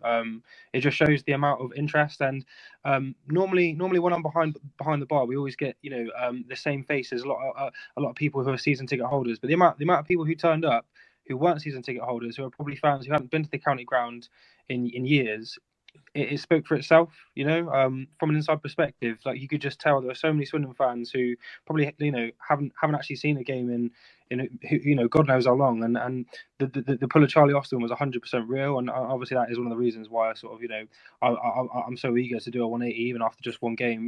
The impact that he's had on the club, it just can't be understated. I think, Mike, as well, for your Charlie Austin doubting sins, you have to do now for the next home game at the Fjordtoft Bar 3 Jaeger bombs for any listeners that are in the bar. I'd quite like to keep my job, so maybe not. But I'll give a couple 3 Jaegers to Charlie. I'm sure you like the Jaeger. I think Charlie loves the Jaeger. I think we've just got to get you in an Austin 11 shirt, Mike, haven't we? Let's be honest, for your next game, just to make sure that the message is rammed absolutely home. Mate, I'll absolutely take it. You know what? I deserve some sort of forfeit for my sins. So you know what? I'll take my punishment here. Good lad. Mike, PCM's tweeted us. By the way, PCM's just tweeted us just now, and he's saying the club not reporting on the Chippenham game was a massive faux pas. The Chippenham and the Wiltshire Shield are an important link and a heritage connection. So, yeah, thank you for that, PCM. Jason Lane's also tweeted. He said, we can't fill the county ground with just 22 Stevenage tickets sold, second in the league and Tim Pot away support. And then Keegan's followed up with, they can't do it in a cold night in Swindon. So, yeah, indeed. I Very wouldn't good point, follow Jason. Evans' team anywhere away, even if it was top of the league. 22 away tickets sold, though. I mean, come on. Really? I appreciate That's got to be a joke, surely. We got a little bit of time to go, but I mean, come on. That's a joke. I'm almost certain of it, and I hope it's not a joke. If it's not a joke, please show me the pictures, and yeah, hilarity will prevail. Oh, good Lord. Well, I mean, listen, what are we missing from Saturday? We've talked about mingling with the boys and getting a flavour for what the vibe was. We've done a bit of Austin watch. We've talked about the goals.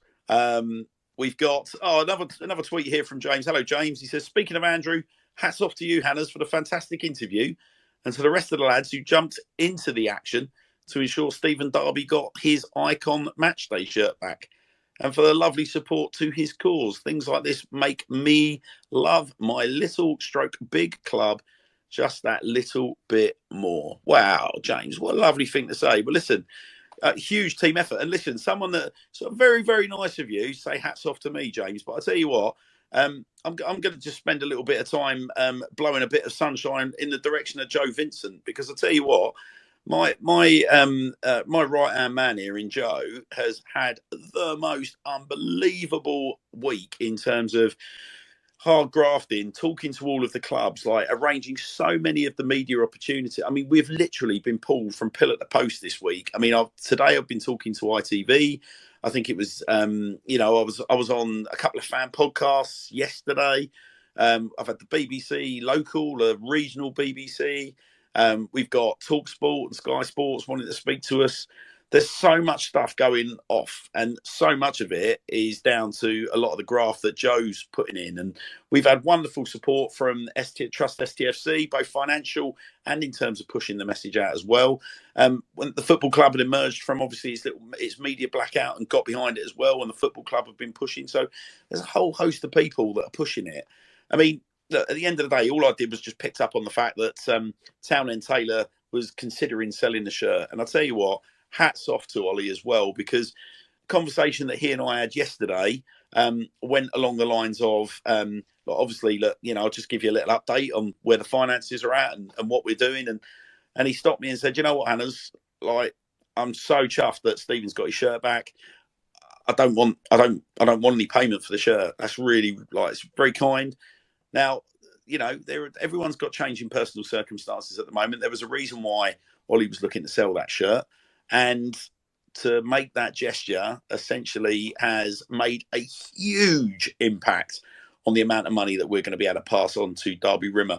I mean, we're at I think we're getting to nearly £1,500 now, and every single penny of that is going to be going to the Derby Rimmer MND Foundation, which I think is a significant amount of money. But yeah, thank you, James. We're not going to stop there, though, Joe, are we? Because we've obviously quite a lot's happened this week. I mean, you're going to have to forgive us, guys, because we literally turned this campaign around. I'm not exaggerating. We found that the shirt was going on the market, and then we turned this entire campaign round in, what was it, Joe? Half an hour? An hour? Yeah. So I mean, I've made it sort of known that this whole thing started last Saturday night, probably about 10:30, 11 o'clock at night. I just got back from the pub, and I saw a message from yourself with a link to the tweet, and it sort of it fell into place within about 25 minutes, 30 minutes that no one is going to be buying this shirt, or if they are buying a shirt, it's going to go to one person and one person only, and that's Stephen Darby. So yeah, I mean, the day after, last Sunday, was absolutely insane. Like, the amount of support we had from the lower league look, we had support from everyone connected to the Tom Broadbent Lounge. We turned it over in terms of getting the shirt on the Sunday. On the Monday evening, it was at the Etihad Stadium in the hands of Man City officials to pass on to Steph Houghton. It's been incredible. The support we've had as well from Stephen's former football club. So Bradford have been really supportive with it in particular, I'd say. They're really keen to organise a Derby Rimmer day in the summer. That obviously details of that will come out, and that will be interesting to see what happens there, whether or not it's a friendly of first teams, and then maybe a fan 11 versus a fan 11 for Swindon against Bradford. That would be really cool. They've been amazing. Rochdale have been really good. So Rochdale have asked us to keep us posted in terms of updates and progress, and they're going to push us wherever they can. Bolton as well. Bolton have told me they're trying their best to find one of the only free match shirts that Stephen wore. Obviously, he played 3 games for them before he had to sadly hang his boots up after his diagnosis. So we're doing our best to get hold of one of those shirts to get back to Steve. It's been incredible. The amount of support from the wider community of football, and the different football fans coming together to show their support and raise awareness for a horrible condition and a really lovely bloke. It's been really quite heartwarming. It's been tiresome, don't get me wrong, but it's been so rewarding. I think that's the thing. Like, emotionally, it's been really, really, really like a really tricky week. Like, constantly cycling through, the very kind of genuine, heartfelt emotions that we had connecting to that shirt and that moment. I mean, I've lost count the number of interviews I've done this week where I've kind of tried to kind of recreate that feeling that we sort of, those of us that were lucky enough to be there that night, May the 10th. That. I appreciate it's 2010, so there's a lot of my panelists that were a lot younger back then. But I cannot. I mean, it's one of those very few moments. I said earlier, talking about the Charlie Austin goal on Saturday, the Stephen Darby penalty that took us to Wembley was like right up there with that level of emotion, like proper, like lose your mind, like just completely crazy moments. And trying to recreate that, and then just ultimately dealing with the reality of what we're dealing with here. Stephen is literally in the fight of his life, and it's not an easy topic to talk about. For us to be able to kind of return a shirt to him, while he's facing off against this incredibly kind of cruel condition, it's not easy. Like, it's really not. Because I think as well, you've said on so many podcasts as well, Hannah, this is our way of saying thank you to Stephen for that moment. We've all got different experiences of where we were or how we reacted to that moment. That season was my first proper season of supporting Swindon.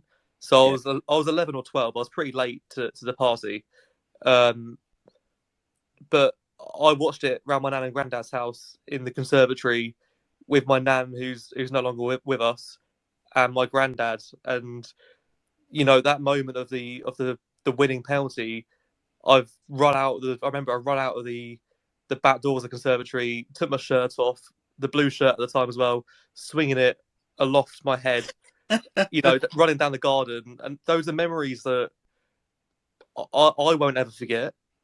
And Stephen deserves to, or we need to show him, the love that we have for him. He was here for 6 months, but he left a lasting impression. I'm never going to forget that moment. So I'm forever grateful for him to, for providing me with that 5 minutes of just pure ecstasy and bliss. And I would just build on that by just making an impassioned plea. Listen, I know it's difficult for everybody, financially at the moment. The cost of living crisis is real and everyone's feeling it. There's not a day I don't look at the smart meter in my home and literally kind of, literally gulp. All I would say is, like, for those of you that are there that night, or for those of you that can kind of tap into the emotion of what we're experiencing, maybe the Charlie Austin goal at the weekend was the first time that you've got anywhere close to experiencing the sort of feelings that I'm describing, that we all did experience when Stephen scored that penalty. But look, guys, we got just over, I think, about 1,400, maybe pushing 1,500 quid in the fundraiser so far. We would like to, just get that up as far as we possibly can. So, your likes, your retweets, let's just raise all the awareness that we possibly can. If you can donate a quid, 50p, a couple of quid, I really don't mind. But just please do donate what you can, because it is an unbelievable. It's one of MND is one of nature's cruelest quirks. And there are several kind of neurodegenerative kind of conditions out there that we're, that unfortunately people are affected by. It really is like one of the worst. And like I said, it's been a very, very difficult week, because you don't like to consider somebody that gave you such an amazing high having, being involved in such a battle. But the reality is he's facing that battle with incredible bravery. He knows that we're right there with him. And all I would say is this: I've received the most amazing photograph relayed back to me from Steph, with Steph and Stephen that have the shirt. That I politely requested it doesn't go public. And the reason it's not going to go public is obviously it's a very private thing. And when Steph's ready, as we've told her, to talk about what that means to Stephen, and when Stephen's ready to talk about what it means having that shirt back, they will talk about it, and it is their place to do that, and it's certainly not mine. But what I can say is they are absolutely bowled over. We just want to make this as big as we possibly can, guys. So please just relentlessly push that out there. Please, if you're umming and ahhing about, is it cheesy, like hitting retweet again? No, it's not. Retweet it, and retweet it again. Hit the likes. Make sure your friends are liking it. Get yourself onto the GoFundMe, and if you can, literally anything you can give us makes a massive difference. We're incredibly grateful to everybody that has donated so far. I guess I look at it and I'm like, 1,400 quid, and I'm always a bit greedy. I look at our lovely sort of town of Swindon, and I think there's 300,000 people there. If everyone gave us £1, that's how my devious mind works. And likewise, when I think about the kind of attendances at the county ground, that's the way my mind works. So I say that with all due respect. Literally anything that you could give us, please make your way to GoFundMe. And it's if you go to GoFundMe.com, and if you search up Stephen Darby, or if you look on Twitter, #Darby's Dreams, but if you go onto GoFundMe.com, Stephen Darby, just type that in your search, and you will see the shot of Stephen burying that penalty that night in that wonderful shirt, which is now back on his wall. Click on there, and the rest is self-explanatory. I believe you can give via PayPal. You can punch your card details in, do whatever you need to do. But please do give us whatever you possibly can. Before we move on, guys, anything else you want to say about Derby shirts? No, I'd like to end the segment just by saying thank you to Stephen, just for all he's done for Swindon Town, for Bradford City, Notts County, Liverpool, Rochdale. He's a fan favourite wherever he went, and I think that says a lot about him as a person and as an athlete as well. So, yeah, thank you, Stephen.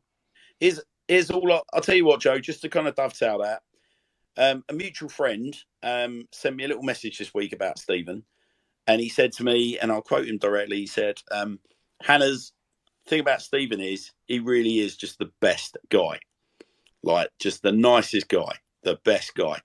And I think, you kind of hope that would be the case. And there is nothing that we've seen collectively, I think, as a football club and a bunch of supporters that would suggest anything other than that. So, listen, even if you don't want to get behind it for the football reasons, at the end of the day, this is just a good guy that, It's also, we're doing this for the awareness of the disease and the research of the disease. The money from the donations will be going to Derby Grimmer, and a lot of that goes into the care of the patients that are unfortunately suffering with this terrible condition, and also the research, because there's got to be a cure out there, and we need to find it sooner rather than later. Yeah, indeed. Well, thank you for that. That's our a lovely segue. Thank you, James, as well, for the handy segue into, or the seamless segue into what we've been doing with Stephen Darby and Derby Rimmer this week. So thank you. And thank you straight away to Holly and Hank, who've already hit the retweet. We're really, really grateful, guys. It would be lovely to see a few more of you guys out there retweeting as well. We've got so like I mentioned earlier when we were sort of just dissecting Les's points to us, we've got Walsall at the weekend to preview, haven't we? So I said earlier, guys, it is the proverbial 6-pointer, isn't it? So Walsall sat in 11th place, 24 games played. Town in 6th place, 26 games played. We're on 41 points. Walsall are on 37. Stockport also, who are in pretty fine form themselves, having bounced back from last week's defeat. Stockport won this week. Walsall are off the back of a win and a draw, and Town are on 4. The last 3 games, 1 lost, 1. So it's a game we can't afford to lose, isn't it? Who wants to pick up on Walsall? It is pretty much. We've lost to them twice, so we owe them one at the very least. But I think what we've got to do is just build off Saturday, take the confidence from that, and we don't want to go gung ho, but we've got to now build on that performance, because we know that we can play at that a lot more expansive than we have for the most of the season, and we've just got to carry that forward and aim for those top 3. They've lost their main striker as well, haven't they? So yeah, he's gone back to Mansfield. Yeah, so they're missing a star man, or a former star man, I guess you could say. 15 goals. That's a lot to lose. Yeah, big time. Well, I think now's the time. You have to hit them on the while they're down, sort of thing. We're on a massive high. They're on a low.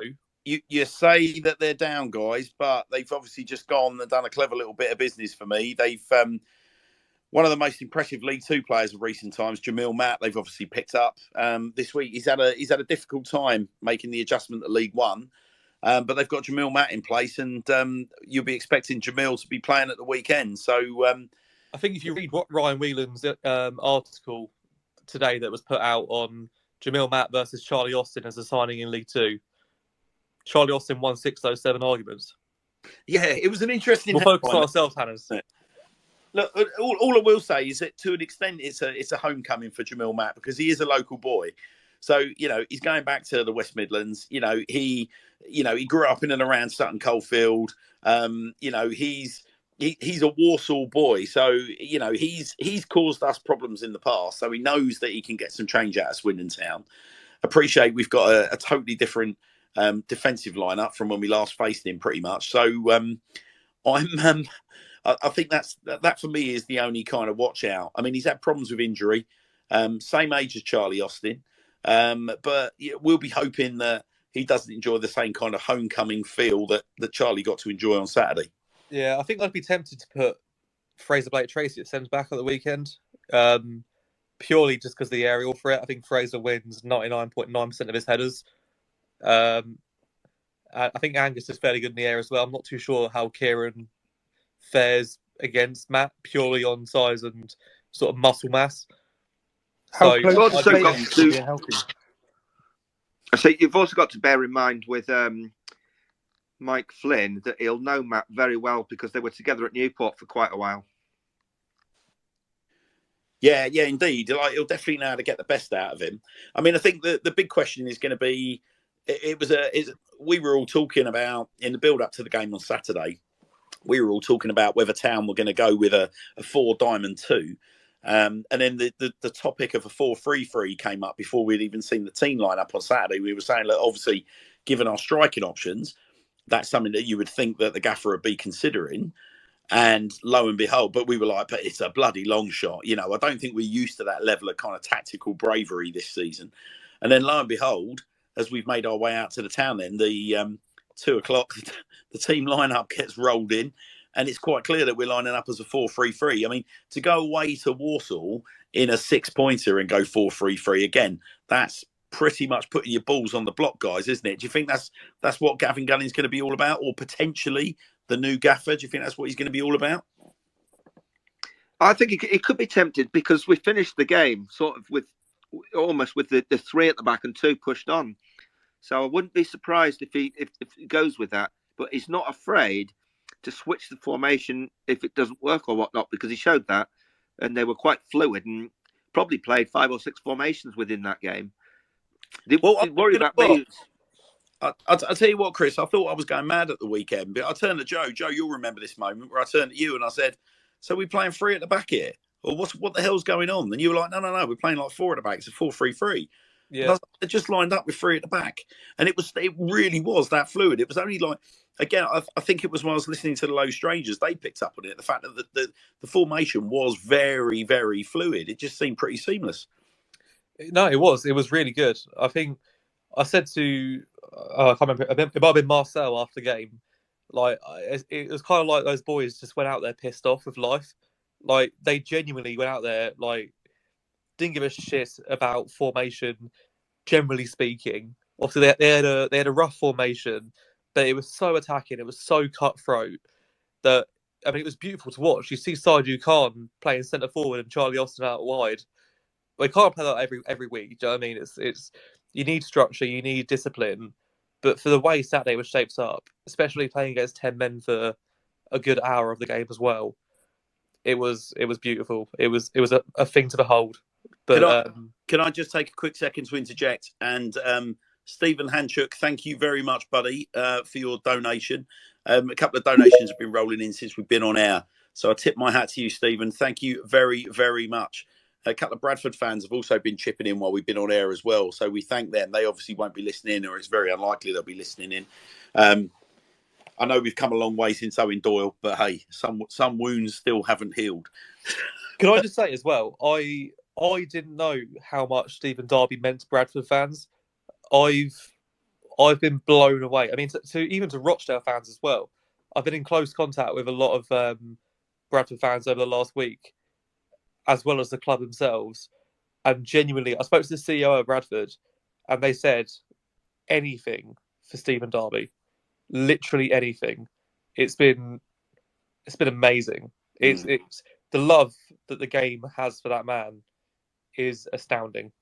Well, whilst they all dream of a team of Stephen Darby's, we all dream of a team of Louis Reed's. Well, at least we did until Saturday, when images of Louis Reed's admission rolled through that he wasn't in the team lineup, and then the socials were alight with pictures of Louis Reed sat against a yellow and blue background, as he truly had signed for Mansfield. And word obviously started crawling through. And I mean, it's a sad end for Louis, isn't it? But I guess in many ways, it's always going to be a bit of a danger, isn't it? When you've got a player that is that good, that drops down the divisions as Louis did, comes to play for Swindon Town, does as well as Louis did for us in his first season, where he was by far, in my mind, the best player out, or certainly one of the top 3 outside of the top 3 divisions.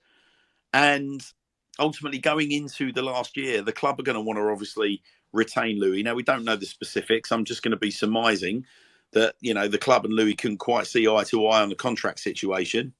And it would appear that, you know, it affected Louis's form. And Louis obviously was in and out of the team. Never really kind of recaptured the form. We saw little fits and spurts of last season's Louis Reed, but we didn't see that level of consistency that led to the Low Strangers Man of the Match spreadsheet being renamed the Louis Reed Man of the Match spreadsheet, somewhat imaginatively. So, I mean, we send Louis on his way with our very best wishes, and Obviously, we'll see him again before the season's out. But I don't know, really. This kind of feels like, one for you, Jason, really, or one for you, Ellis, to kind of, give your thoughts on Louis Reed. Obviously, sad to see him go, but at the same time, we've got a ready replacement straight in through the door. So give us your thoughts, guys. He had such a good season last season. It was always going to be tough for him to sort of live up to his performances. He was definitely sort of top 3 best players in the league. And like you touched on there, Hannah's, he just didn't really, get up to the same standards. But personally, I think it's a good bit of business. He could have ran down his contract, and it could possibly end up that we didn't get anything at the end of the season. So I've got no clue what fee we sort of got for him, but my concern, Ellis, is that we're talking about Saturday being a 6-pointer. You've only got to look. I mean, Walsall were in 11th. We've just sold arguably the best player outside the top 3 divisions to a team that sat in 9th. Played the same number of games as us. They're only 2 points behind us. Now, obviously, for Louis, clearly all of his family are up north. That's not a million miles away from his home. That's a great move for him, especially as he's settling down into life. But and he's back playing with Nigel Clough, who gave him his breakthrough at Sheffield United, where I think he still holds the record as being their youngest ever player. So it's a good move. He's gone to obviously a club that have got a bit of cash. They've got a big name manager in Nigel Clough. It's certainly, if you're of a certain generation, that is me. But I mean, I don't know. I question the logic of letting Louis Reed go to one of our immediate promotion rivals. What would be your thoughts? Yeah, I mean, you know exactly what's going to happen. He's going to score a hat trick against us when we come up against him. But good lord, perish the thought. Yeah, but I'd rather we got a decent amount of money for him now, and run the risk of not getting anything in the summer, and to see that we've got a replacement come in who looks a top player as well. That sort of softens the blow a little bit.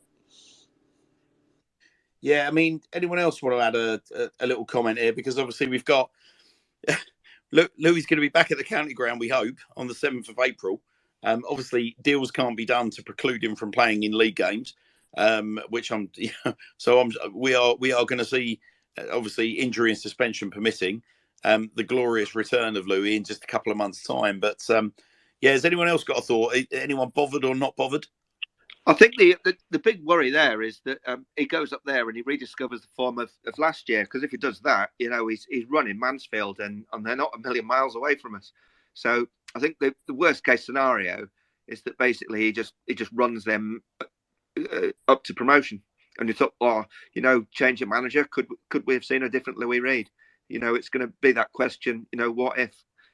Mansfield, Chris, have been crying out for a player like Louis Reed, haven't they? Because clearly the Radfords they've got money to spend. They put their money where their mouth is. They've got a good support at Mansfield, a good catchment area, and they've been there or thereabouts. But yeah. I mean, if they get the Louis Reed of last year sitting in front of their defensive line, and he's literally having a team built around him. I mean, he really could. This is what I don't think Mansfield fans actually realise how good he is, because the reaction to it from their end has been pretty lukewarm as far as I can see. But they've literally signed a player that has got the ability to carry them up a division. He's that good. So, yeah, it's going to be fascinating as to whether he can rediscover last year's form. Oh, you would imagine on a human level, closer to home, closer to family, less of a drive. I think, certainly from a welfare point of view, that's going to be a really, really good move for him. I'm sure he's got himself, because of the way that they like to spend a penny or two. I'm sure he's landed himself a decent paycheck, and because otherwise I don't think he would have moved either. And yeah, like I said, we wish him all the very best. It's about 40 miles away from Sheffield there, and like you say, Radcliffe have thrown a lot of money, and it hasn't quite worked out. So maybe this is the one little piece that they've always been looking for. Well, Jason's tweeted us. Hello, Jason. Good evening to you. He's saying, I hear that the deal for Louis Reed is between 100 to 150,000 plus a sell-on clause. Well, I mean, yeah, that's good. That is definitely good money if you can get it. I mean, I would be very surprised if a League Two footballer is attracting £150,000 plus a sell-on clause. But at the same time, that's where my head would be at if I was going to sell to a promotion rival. So, let's hope we've done a decent raid on the Radfords, and we've come away on the better side of that deal, because replacing Louis Reed as central defensive midfielder is a certain Jake Stephen Cain, born 2nd of September 2001. And he's signed for us for an undisclosed fee on a 2.5-year contract. Now, interesting thing about Jack Cain was there was a story that broke that I shared with a pal, and I believe it broke in the summer, that he had a very, very successful loan spell at Newport County last year. Turned a lot of heads, was a very, very, very good signing for them on loan. He's got senior appearances at Liverpool. He's played for them in the FA Cup, and he was a regular for them in the Papa John's Trophy. So one of those players that came off of his loan spell at Newport, and to quote him directly, he said that he had done everything that was asked of him. And then when he returned to Liverpool this summer, i.e. the summer just gone, he was expecting to be in a position like some of the other youngsters that he'd be given an opportunity in and around the first team. And that just hasn't materialised. So young man's got itchy feet, and he's found himself following his former teammate, Tom Clayton, who played in exactly the same under 23s lineup as him, down the motorway from up north, and is now residing in SN1. How excited are we about Jake Cain? Because I've got to tell you guys, again, the response to him generally has been pretty lukewarm when I've been kind of scanning through the socials. Everyone's saying, oh yeah, good signing, looks really, really decent. But I mean, I'm not being funny. When I saw that we'd signed Jack Cain on a permanent, it was a little bit like when we picked up Tom Clayton in the summer. I was absolutely bowled over. I'm over the moon. So what are your thoughts, guys? I think actually the fact he's being left-footed in there as well is a big bonus, because it could, like, say for instance, the position Ellis played on Saturday, and depending on what his injury's like, he could probably seamlessly slip into there. But it looks like he can also play deep, but he's got the game when he could play further forward as well. So it could help with the fluidity in that midfield, or if we need to change formation. But from that compilation clip that was doing the rounds, the YouTube one, it looks a very, very good signing. Yeah, very, very, very tidy, very competitive. Obviously, fantastic pedigree, and been very, very close to the first team as well at Liverpool. So in terms of playing the game the right way, their high press, high octane pressing, their Gegen press. It's going to be very, very exciting seeing him transition into a Swindon shirt. Go on, guys. One of you was about to jump in then. Yeah, I was just about to say, I think the one thing he offers us, and I think Chris just kind of like alluded to it, was we can actually now play a double pivot, because he's a left footer. Whereas I think with Reed and Khan, we just weren't able to play them together, I don't think, in that midfield. And actually, I always thought this season, we've had the players, but we just couldn't quite fit everybody in the team. Whereas I think this lad will allow us to do that. So however we play, he can play a little bit further up the pitch as well. So whether it's a double pivot or not, he and Khan will be able to play on the pitch at the same time. That I think is a massive boost for us, because now we actually genuinely have like depth. I'm inclined to agree. And apologies, Andrew Hawes has just messaged me, giving me a thorough ticking off, because apparently I was calling him Jack Cain. Sorry, that's a little bit of the Jack Paynes in me, Andrew. So I appreciate you correcting me. But yes, Jake Cain is the boy's name. I don't know where it's just Jack Cain, Jack Payne. It's one of those. It's late. It's late. All right. I make no apologies. it's been a long week. But cracking signing again at the end of the day. Like I said, joins us with great pedigree. You're not going to find many Newport fans with a bad word to say about him. And like we say, when we say close to the first team, we're not going sort of close to the first team. The guy's made first team appearances, so that can't be a bad thing. So super exciting. Welcome to SM1, Jake. It's really good to have you. Always good to have a couple of Jakes in your first team. If we can get a third Jake, then maybe we can go down the Smith route that we had a couple of seasons back, and that'd be fun. You can't have too many Jakes in your team. Right. So what else we got? So we talked about Cain. We've talked about Walsall. We've talked about Charlie. We've had Tom on. We've talked about the women's triumph at the weekend. I think we're pretty much done and dusted, guys. Are we not? Am I missing anything? Predictions. Oh, yeah. Well, we could do that. Go on, Chris. You piped up, mate. Let's have yours. I'm going to go with a 2-1 win. 2-1 win. Nice. And you'll be there, Chris, of course. I will, and I'm expecting the voice to turn up when I see him in Birmingham on Saturday lunchtime in a Charlie Austin shirt. Are we going to do a hunt the Chris again? As in, find Chris somewhere in the stand, get a picture pitch side with Chris, and you win yourself a Sir Tom Broadbent lounge hoodie. But does that mean I've got to wear my hoodie then? You've got to find Chris in our hoodie for your chance to win your hoodie. Take a picture. I'm also going to be there. Get it tweeted, and you can't be a member of staff. So Chris has gone for a 2-1. Who else wants to put their? I'll butt in. I've literally just bought my ticket, so I'm buzzing for it. But I think a 3-0 win. We're going to get 2 goals from Charlie Austin, and the other goal is going to come from Hepburn Murphy. Hepburn Murphy, all right. So a whopping 3-0 from you. How about you, Mike? I'm gonna go 3-1. I reckon it's gonna be another relentless display from the lads. I just feel like we're gonna ride the crest that we're sort of on at the moment and hopefully put in another top performance. Nice. Goal scorer is going to be?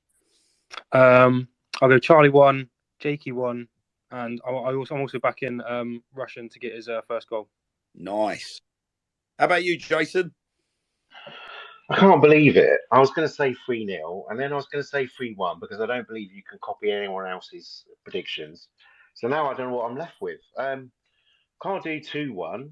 Oh, I'm going to have to go ridiculous and say 4-0. which even I'm laughing at, to be fair, because I don't think we will. I don't know. I feel like we are going to knock a few in. That's my feeling. And I do hope that Hepburn Murphy gets off and gets a goal, because I think the boy deserves it. And even if it comes off his bum, I don't care. Once one goes in, I'm sure it'll be the start of many. Oh, well, that'll do me nicely. How about you, Joe? Yeah, I kind of agree. I think, well, in terms of the Hepburn Murphy goal, I can see him scoring. He needs a goal. He deserves a goal. Like, he's one of those boys that I think, as Jason says, he scores a dodgy one, and I think he'll just go on a massive run scoring. So, having said that, going to go for 2-0 Hepburn Murphy in Austin. It's quite funny now, as Chris seems to have established a rule, and I'm watching all the tweets come rolling in, and the scores are just going up and up and up. You can repeat, guys. You can repeat, because I think you're all trying to outdo each other. So Jason's tweeted to say it's going to be 3-1 Town. Keegan's tweeted to say it's going to be 2-0 Town. John's tweeted to say it's going to be 5-0 Town. And Steve's tweeted to say it's going to be 6-0 Town, with a Hepburn Murphy hat-trick, 2 for Charlie Austin and 1 for Jake Wakeling. I think it's going to be a cagey affair. I think it's going to be... I think we're going to nick it 2-1. I do think we'll have a lion's share of the play. I do think we'll play like we've got a point to prove. And I do believe that Charlie's going to be in and amongst the action. Charlie's going to score. Rashawn Hepburn Murphy's going to score in a cheeky 2-1. That's what I think is going to happen. I think you're going to see Jake involved with assists on both. John's just tweeted again to say, I had 5-0 on Saturday and won some cider. Yes, you did, John. You rascal. And I would love to know, John, whether that was a tongue-in-cheek prediction from you, or and you've just lucked out, or whether you actually really did think we were going to go 5-0 Swindon. But credit to you, mate. Credit to you. And no, Jason, he can't get drug tested. He's literally he's proved he knows his onions. But listen, I think that'll do us for tonight. What a wonderful, wonderful show. Our thanks to Helena Diaz-Butcher. Our thanks to Annie Colston. My thanks to Jason and Ellis and Mike and Chris and Joe for joining me on the show. My thanks ongoing to Stephen Darby and Steph Horton, and to Bradford City Football Club, to Rochdale Football Club, Notts County, Bolton, and Liverpool for their ongoing support with our fundraiser, and for everybody that has contributed. Our thanks tonight, of course, to the wonderful, our Lord and Saviour, Sir Tom Broadbent, for coming on and telling us the story as to the end of his time at Swindon and then what happened next. And do take Tom up on that offer of free financial advice. Just get in touch with him via his socials, and he and all of his game plan financial toolkit will swing into action for you. And just to reiterate, Tom was saying, if you do get in touch with him, you'll be entered into a free prize draw to win a match-worn signed shirt from Sir Tom. And it'd be interesting to know whether that's his Oxford shirt, which I know that he owns. And given that he's going to be giving it away at our rescreening of the Oxford game, there's every chance it could be. No promises, however. Listen, guys, we are the Sir Tom Broadbent Lounge. Thank you ever so much. We are a Swindon Town fan Twitter space, unofficial, of course, and our views do not represent those of Swindon Town Football Club, or indeed Sir Tom himself, unless it's Sir Tom on talking like he was tonight. It's been our absolute pleasure hosting you for another whopper of a show. Thank you ever so much for joining us. Good luck to all you guys making the journey on Saturday. Like I say, keep your eye out for Chris. Get yourself a picture with Chris and get it posted on Twitter for your chance to win a Sir Tom Broadbent Lounge hoodie. Thanks to everyone that contributed tonight, your tweets, your DMs. It's been our absolute pleasure having you. Come on, you Reds.